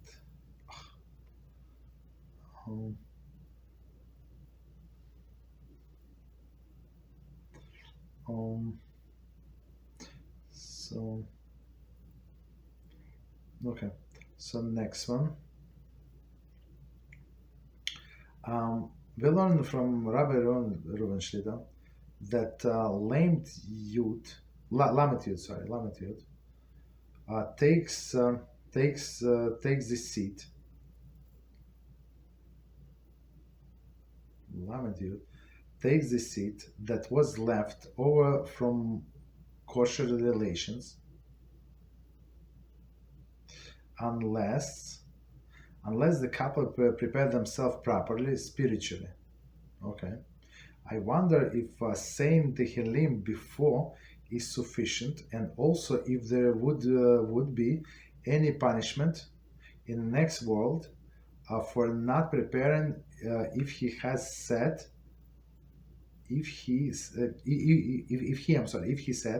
that she makes when she mazikim from the seed. Okay, so let's try to understand what it says. Okay, so it's a very interesting question.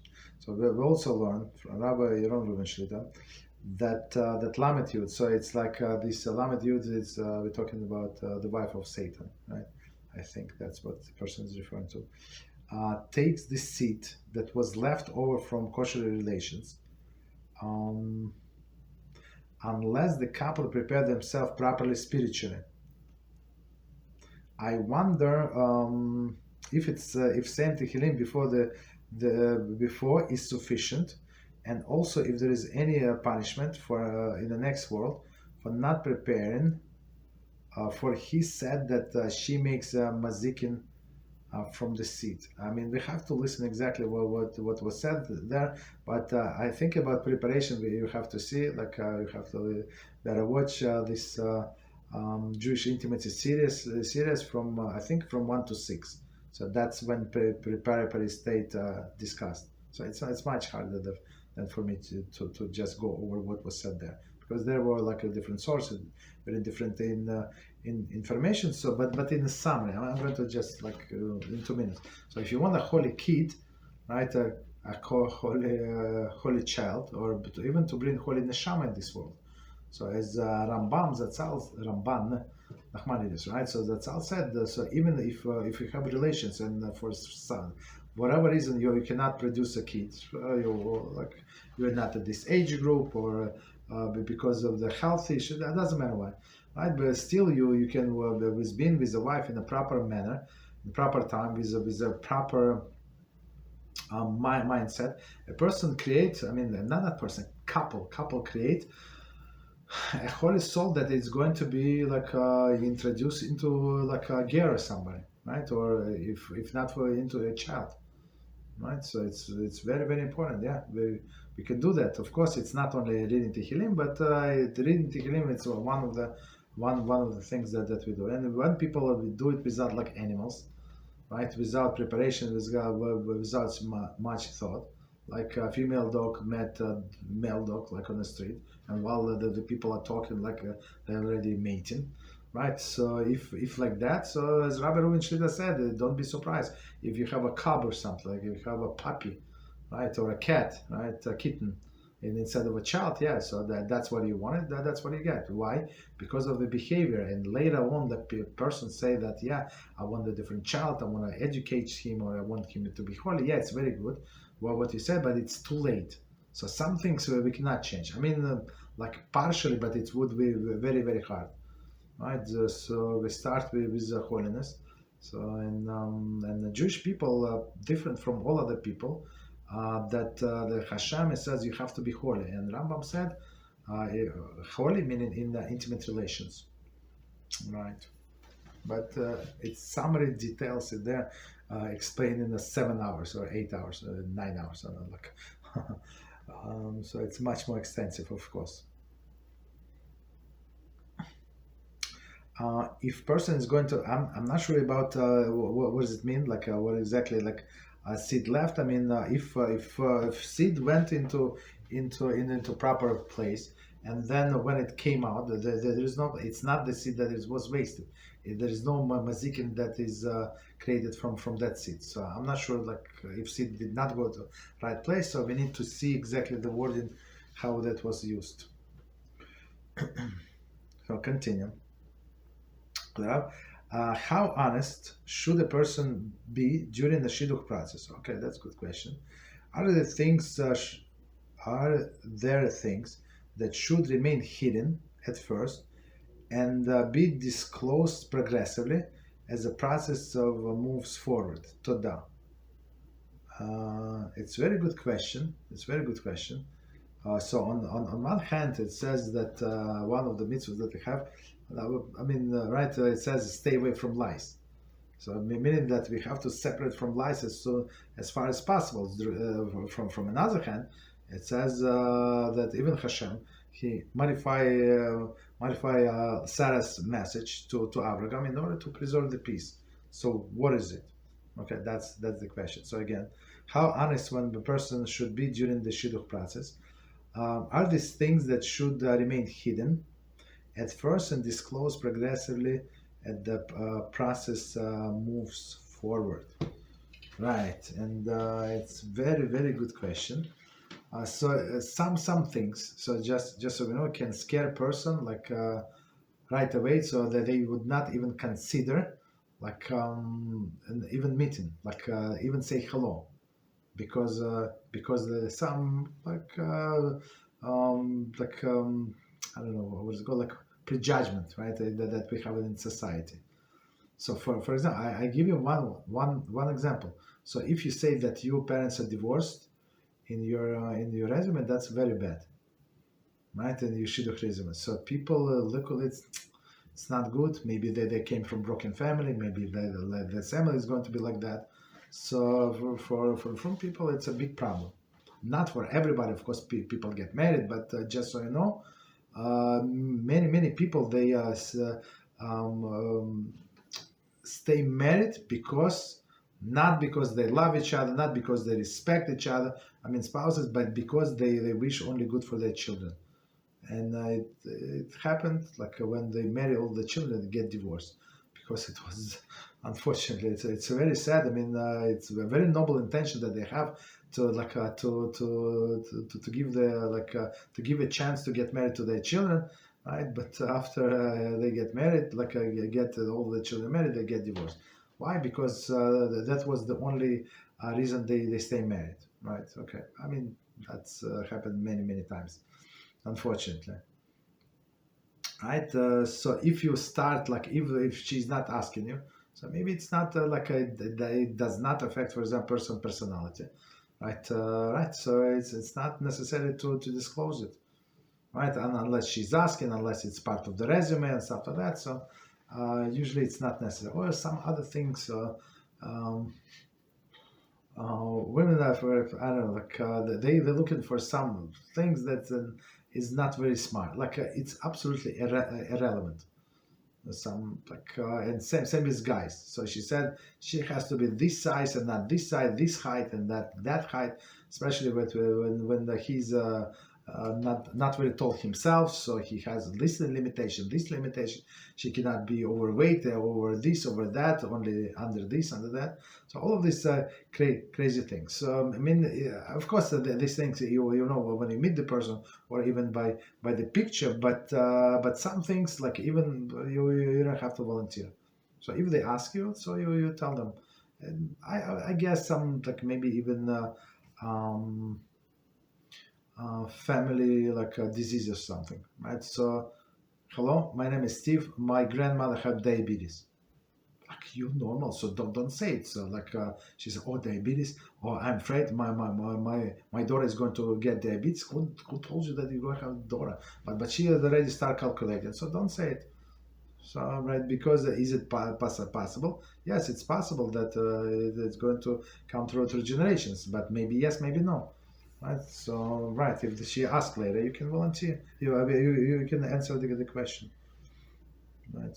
Usually they ask. Usually people ask this question, but you don't have to volunteer. But when you have when all of the main questions were resolved, so you see that the girls is God fearing. The girls see that the guy is a serious person. That he's reliable. You can build a family with him. You can leave him with your kids. Know that he's not going to, I don't know, suffocate them or drown them in the bathtub. So yeah, so that's all other things are workable. Okay. Okay. So one thing is I heard this story many years ago. I heard it from different people, and sometimes these people they trying to say that the story is sincere as possible. They say I know that person, and when different people know that person and that person consulted with them, it's already, or somebody is close to them, it's a little funny to say the least. But sometimes people like wanted to make the story more personal. But I hope the story is true. It was one person, and he was a Buddhist or something, and he had this fat Buddha like on his chest, like on his body, the whole Buddha and the whole Getchkis and all these things. and of course, so like I think it went on his hands, like on his this what was it on his neck. So he always would do this or like a high collar, like always closed like top buttons. Even people usually don't do that because of that.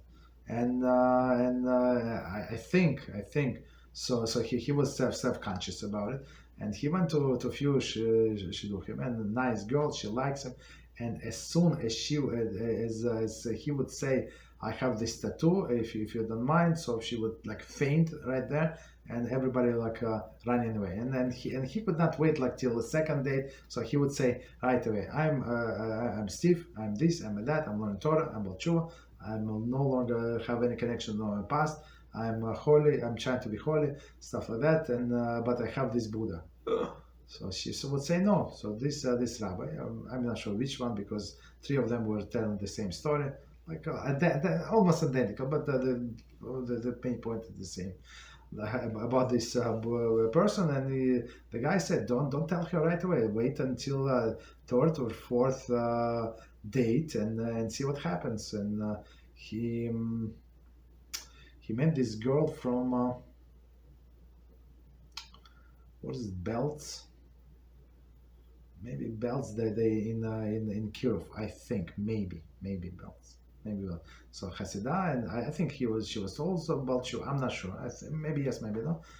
But she after the show, she actually liked him so much, so she said there is no problem, right? So first she like became white and blue and all of the colors, and then they say okay, no problem.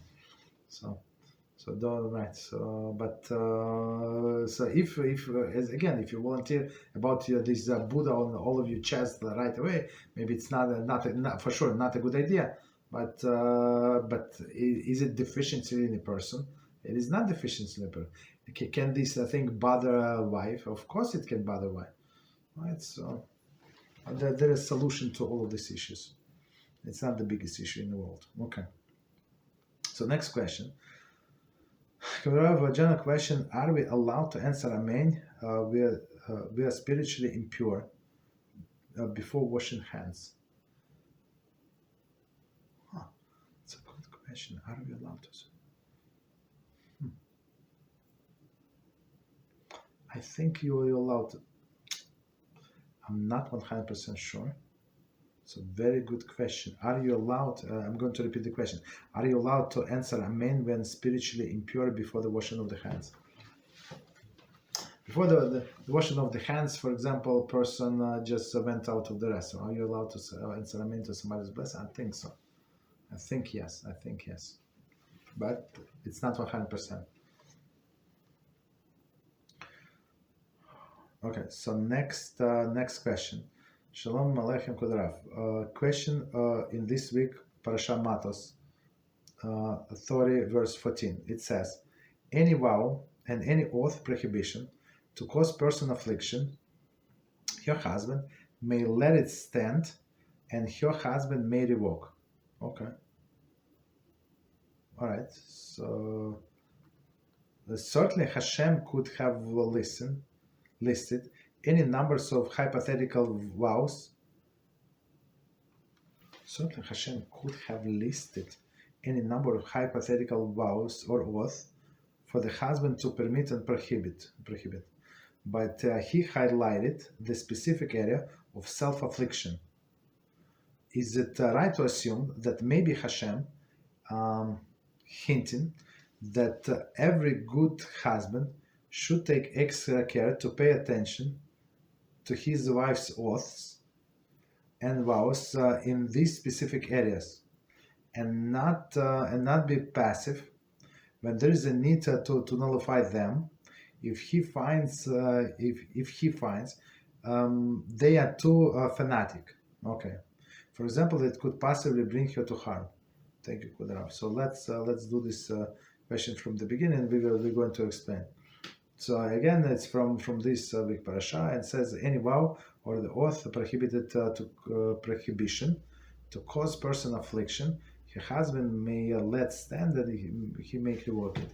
So what are we talking about? So a person, so this woman, right, the woman wants to take upon herself an oath, meaning to forbid her something that is permitted. So she would say, I'm not allowed to eat the red meat, right, for a month, right, for a year, okay, so something like that, for 3 months.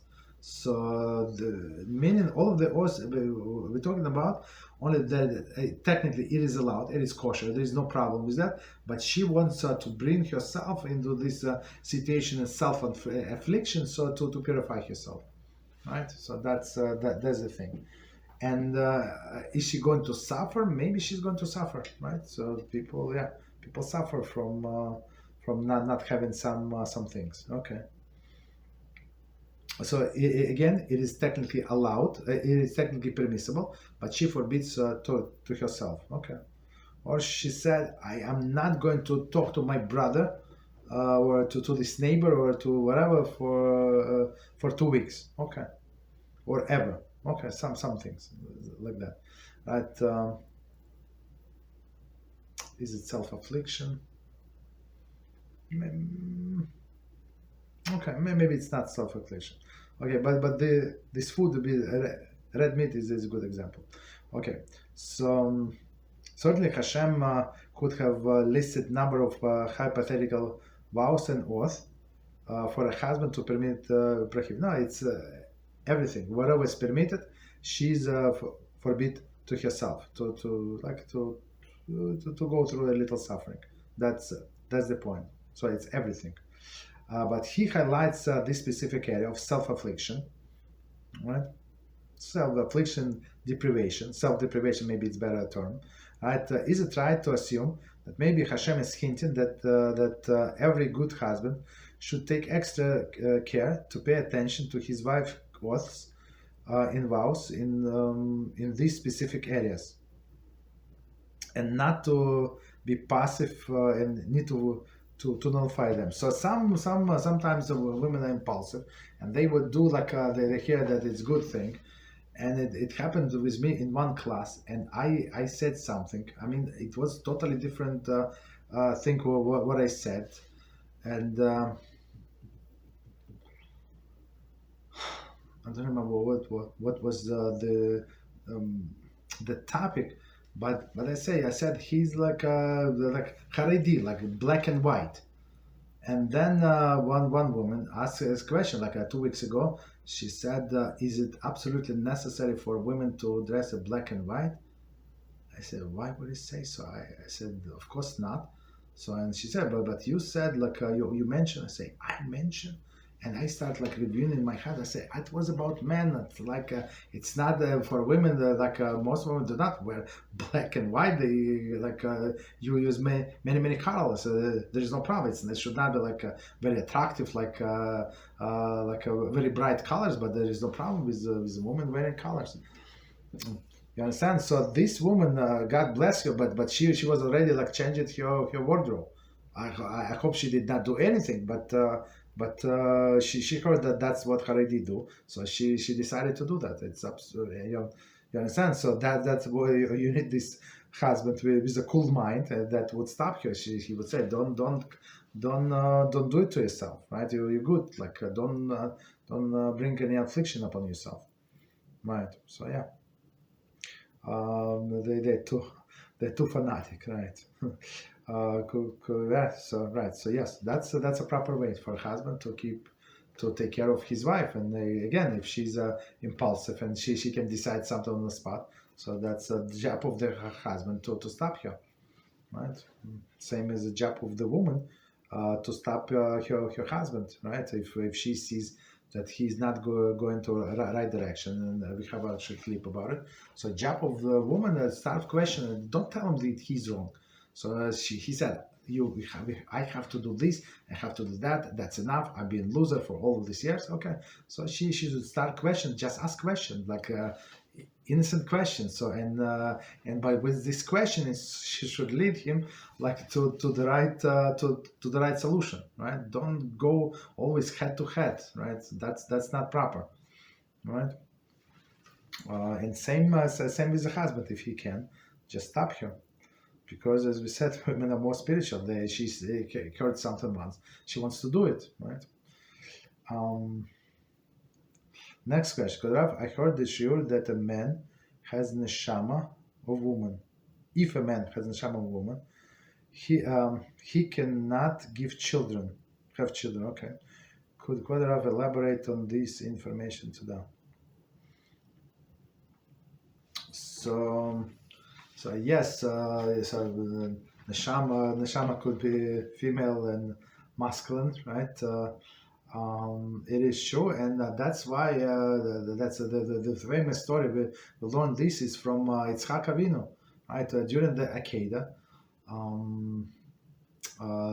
Abraham said when the angel said, Abraham, stop. And he said, no, I cannot stop. Like, let me do a little scratch, because we did all of this sacrifice for nothing. Like, let me do a little scratch. And he was willing to do that. And Yitzchak, as we remember, Yitzchak said, like, tie me, Father, tie me very, very, very tightly, because otherwise, like, I can kick you or something. Right? He was 27 years old. He was not like a little baby that you can do whatever you want. So, and here I think he was tied with hands and legs behind his back. So, like, right, and then Abraham brought the knife next to him. So he actually he died. Right, his neshama left his body, and HaShem brought into a different neshama. So because it's a different story, but it was feminine neshama inside of Yitzchak, right, for whatever reason. And HaShem brought into him this male neshama, and now he said, so after that, so they decided, so now that it's time came from Yitzchak to marry, right? So that and Rivka was born and stuff like that. So continue, and so now he can marry and get children. Okay. So how often does it happen? I don't know. Don't ask me how often. I don't know. It's workings of HaShem. But it is true. Okay. Are they for sure cannot have children? I'm not 100% positive. Maybe not. So I mean but the famous story about we learn the male and female neshamas is from what I said from story of Yitzchak. Okay. Okay. So let's go to the after the class started. Okay, so we answer some of them.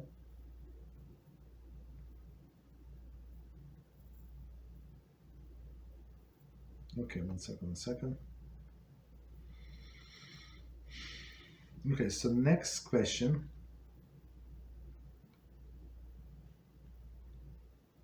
Okay, so how long is too long? Very good question.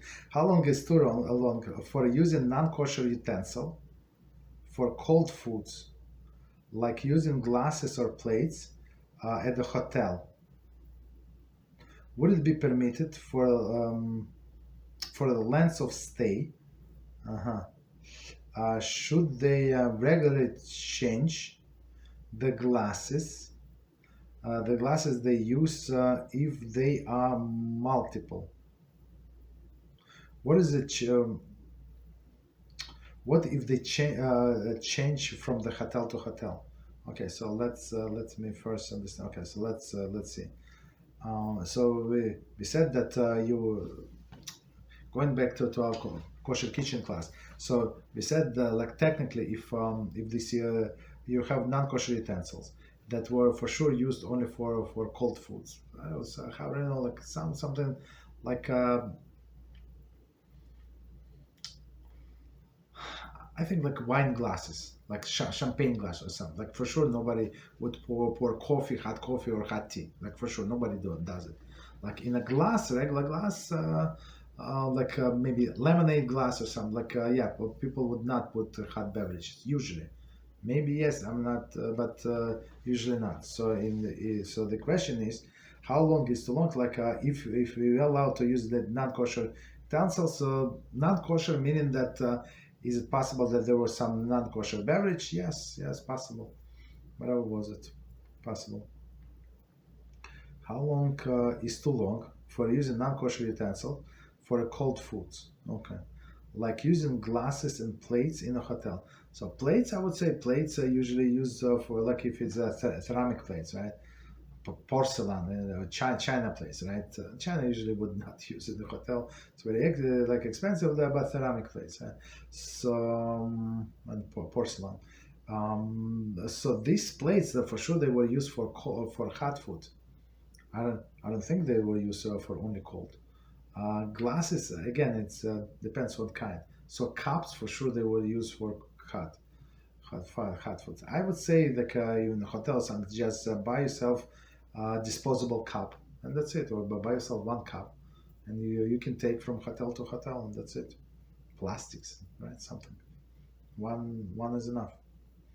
So, but do not rely on this day usage.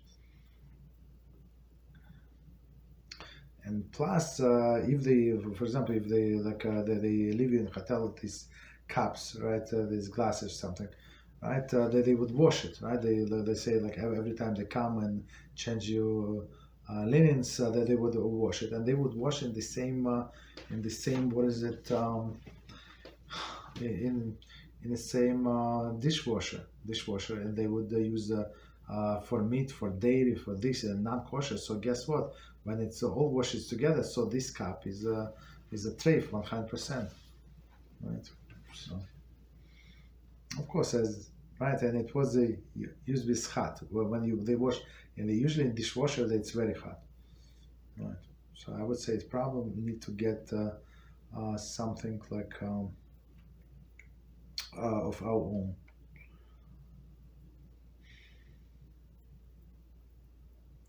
So next question, a question about kashrus. I wonder if non-kosher, non-food liquid, non-kosher, not food liquid. Okay. Non-kosher, not food liquid. Would render our sink unkosher. For example, okay, we spray insect repeller into the sink. Very good question. Which most likely non-kosher. And we wash dishes with hot water afterwards. Do we need to be concerned about kashrus of the status of the sink? So I don't think so that there is any problem, and I'm going to explain because this just taking this example. This what is it? Insects repeller. It's not food. It's not considered to food. It's like garbage. Even though they use some non-kosher ingredients, it's not food. Right? It's like a piece of dirt. Okay, it's not food. I guess maybe it's not healthy to swallow it. That's a second concern, like health concern. So I would say before you start using this thing, before you put it on the bottom of the sink, take some like a paper towel, like spray some like wash it with baking soda or like with a dishwasher soap, and that's it. Right, so you can put it on the bottom. But that stuff is not food, so there is no problem.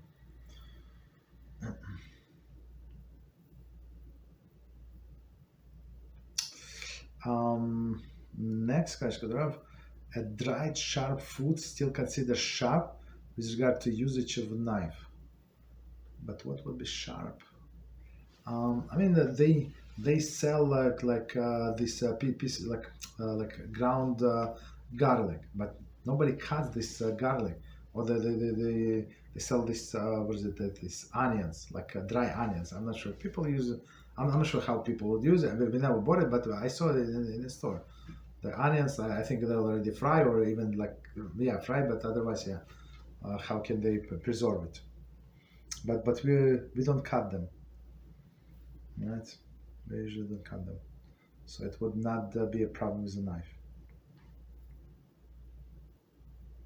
So I think this question is like a continuation of this neshama.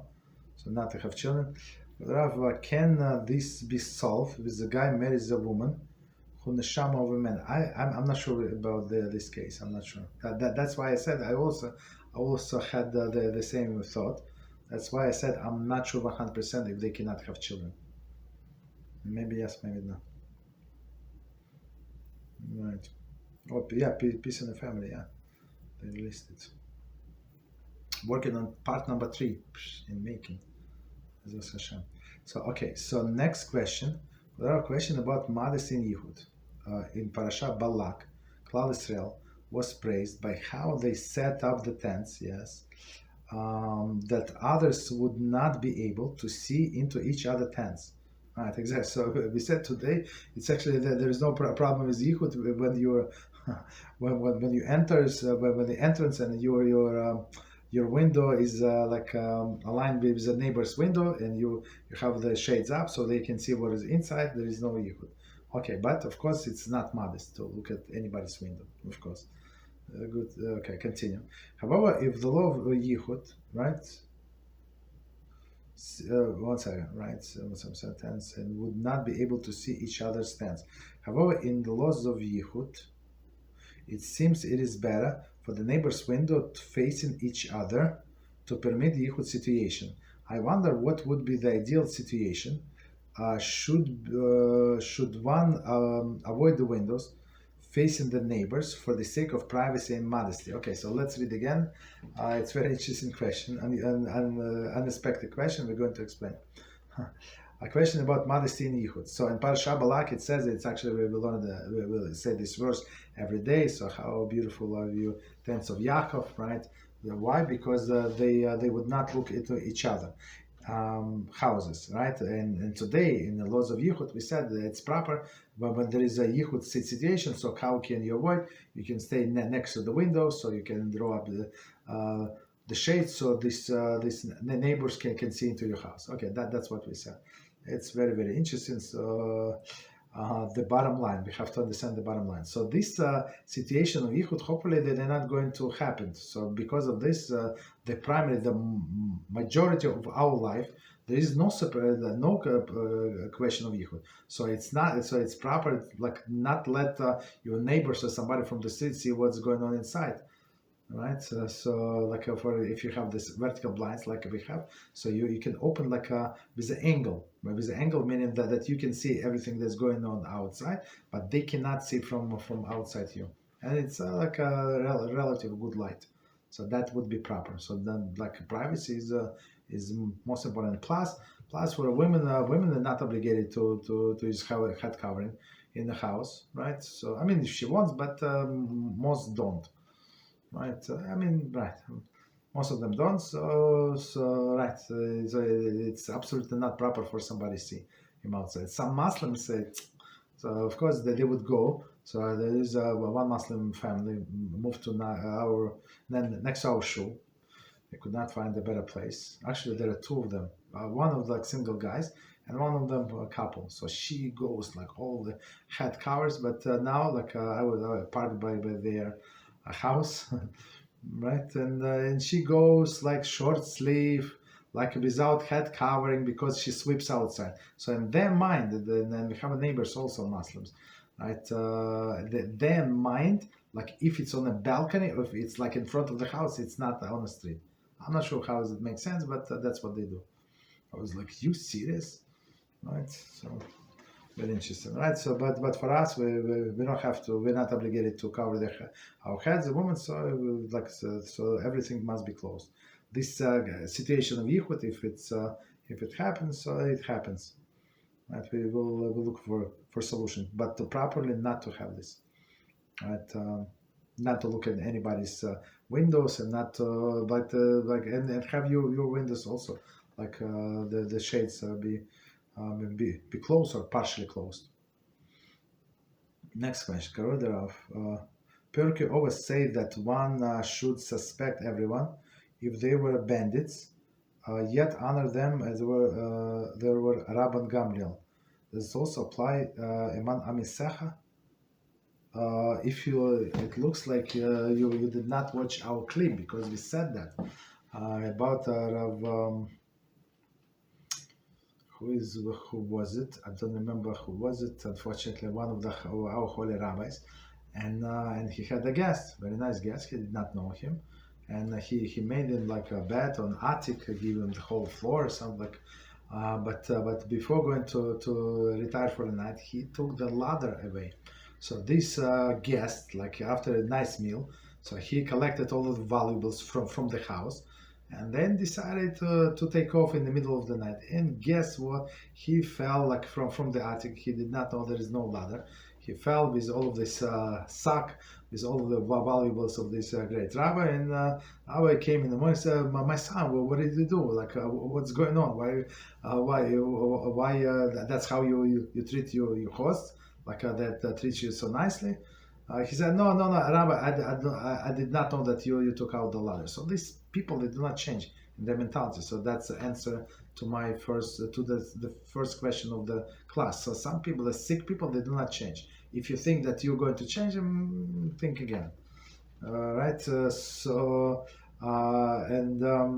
from this, I would say, so yes, you have to accept them, like receive them as Rabban Gamliel, but suspect them as a thieves. Like maybe he's a righteous person, but then he saw that you have jewelry, or you have a Rolex, or you have a computer somewhere like on a tower, you have some iPhone, I don't know, some expensive model. And he decided that he needs exactly for this model for his I don't know, for his wife or something, right? So don't provoke anybody. So okay, that's the thing.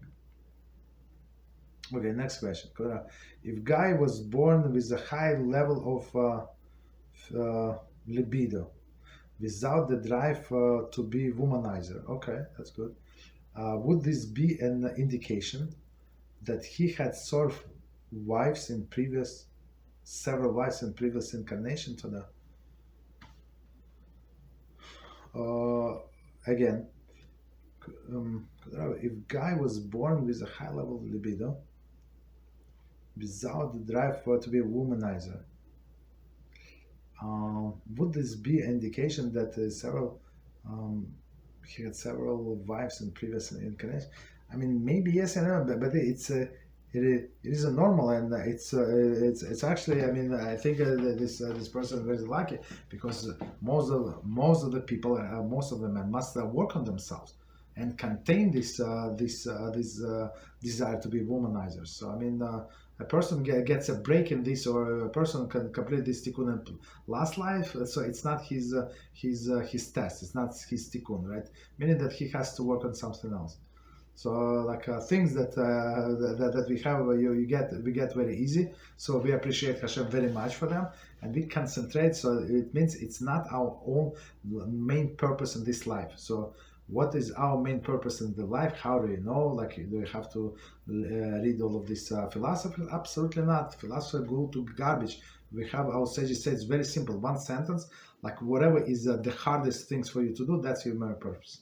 That's why it's when you in an area where you have the most resistance, that's your purpose in life, right? Well, when it's not your test, so like some people don't have tests with money, that's it. It's not their test. There is something else.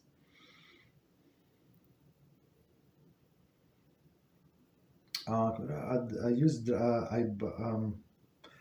buy and use dried hot peppers. And have to cut them in order to use them. I think yes. I didn't think about it. I mean, we don't buy this stuff, yeah, but hot peppers, yes. For sure, it's a problem. All right.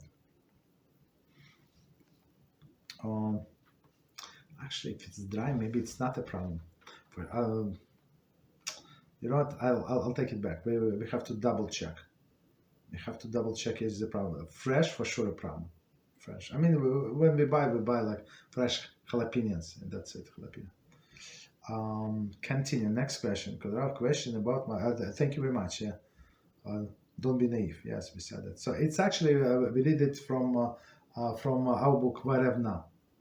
That's from the stories. Next question about modesty and marriage. Okay. I wonder, how should the wife dress up for the husband in private? Should she wear makeup and high heels? I mean, if that's his request, this makeup, there is no problem. High heels, I would say, would not be so proper. because if he likes these high heels, or he gets this idea about high heels, so he would be looking at the women with the high heels outside. So don't give him these ideas, right? But makeup, absolutely. Whatever, if she needs a makeup, if he likes her with the makeup, right? So that's absolutely, yeah, she should do that. Next question. We have a question about morality and modesty. If one has a natural connection to the sensuality and physicality, okay, should they strive to develop midas chasidus in modesty, very interesting, and morality above the halachas, okay, to build the fence around the fence, okay, very good. Or would this be advice from Yetzer Hara that they can push themselves too much to and break? Let's try to read again and understand.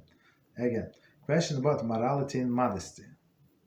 If one has a natural connection to sensuality and physicality, should they strive to develop midas chasidus in modesty and morality? Before we continue, so let's concentrate on the first sentence. If one has natural connection with the sensuality and physicality, so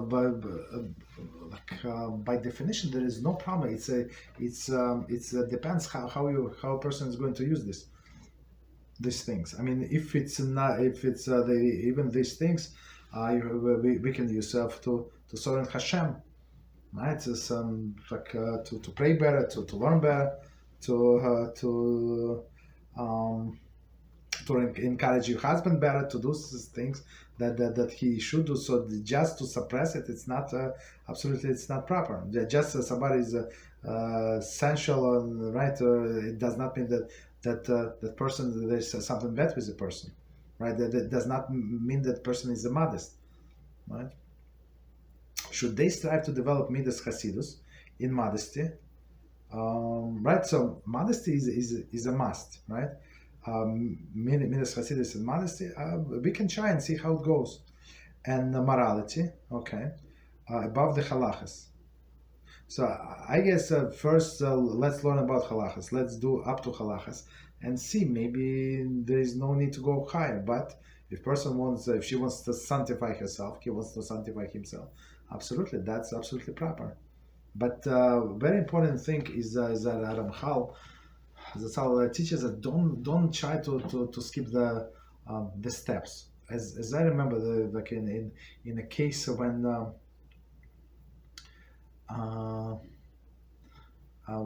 we just started learning this Mitzvot, and the person who insisted and asked him back like 17 times, I was a little annoyed. Like the person said, "No, I want you to teach us." Okay, so I said, "Please stop it." And that person said, "Let's learn about tahara." I said, "Tahara, we're on introduction, and tahara, like purity, was like out of 26 chapters." I don't remember, maybe 11th chapter, like 12th or 15th. I said, "You serious? You want to learn about tahara?" So people think like that they heard some words in the lecture, and they know, like they understand it's good, like they want to jump from being basically a very big sinner, right, to the trait of purity. We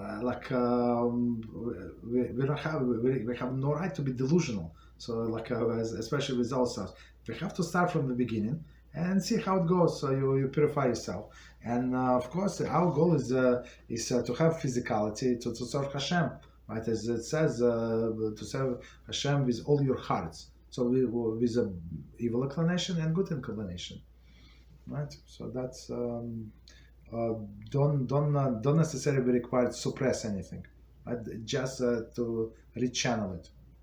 But it is true that the Yetzer Hara is trying to build you up many times, and I feel it. I have like a very special sensitivity on this. when one person is trying to do something out of his or her league and trying to go like higher and higher, just it's a hara gives the incentive to the Riyadh.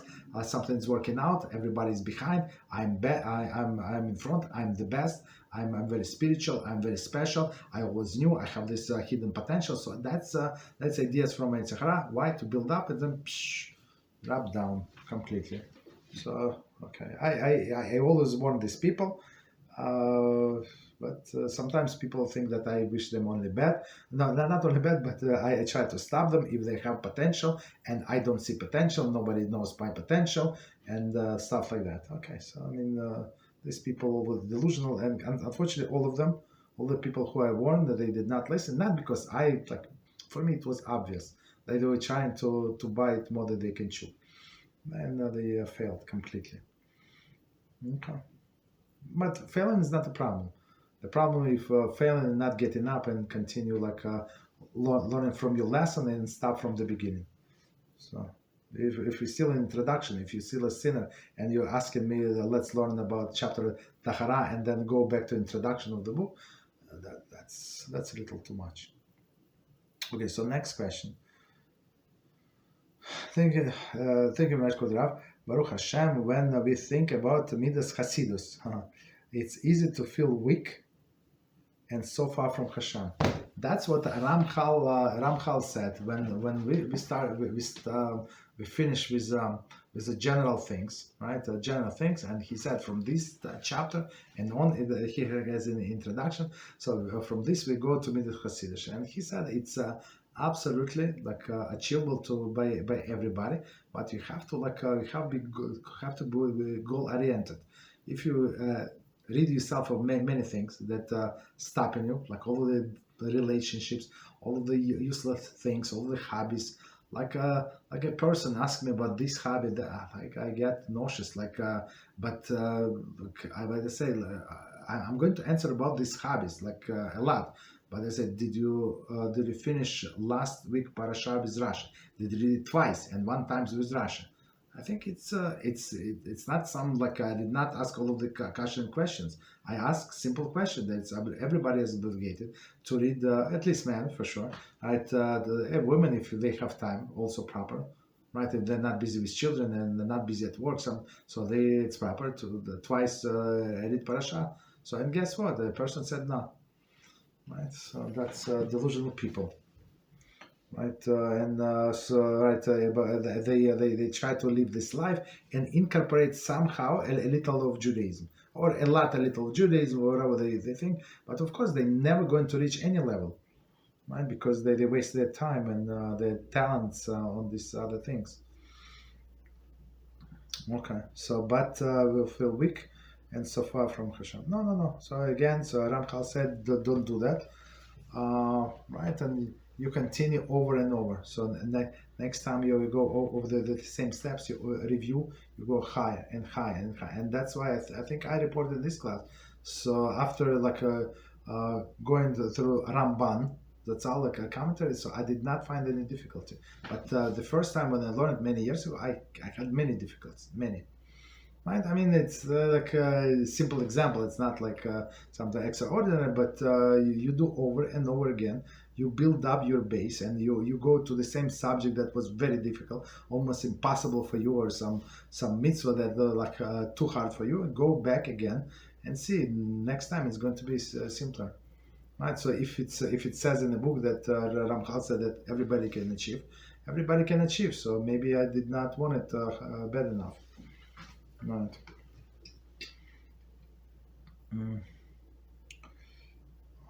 Okay, so next, does this apply to physical affection between spouses? I'm not sure. Does it apply with physical affection? I apologize. I'm not sure to what question. Physical.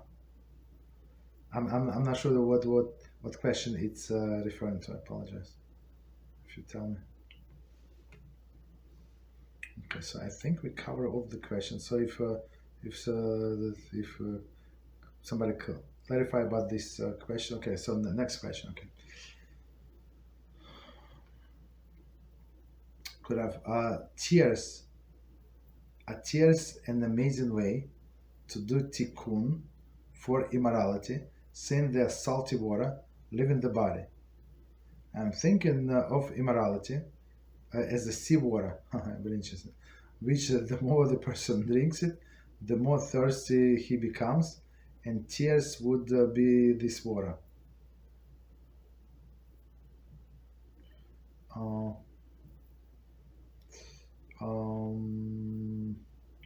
Okay, so one more time. A tears an amazing tool, amazing way to do tikkun for immorality. I think that tears in general it's amazing way to connect to HaShem.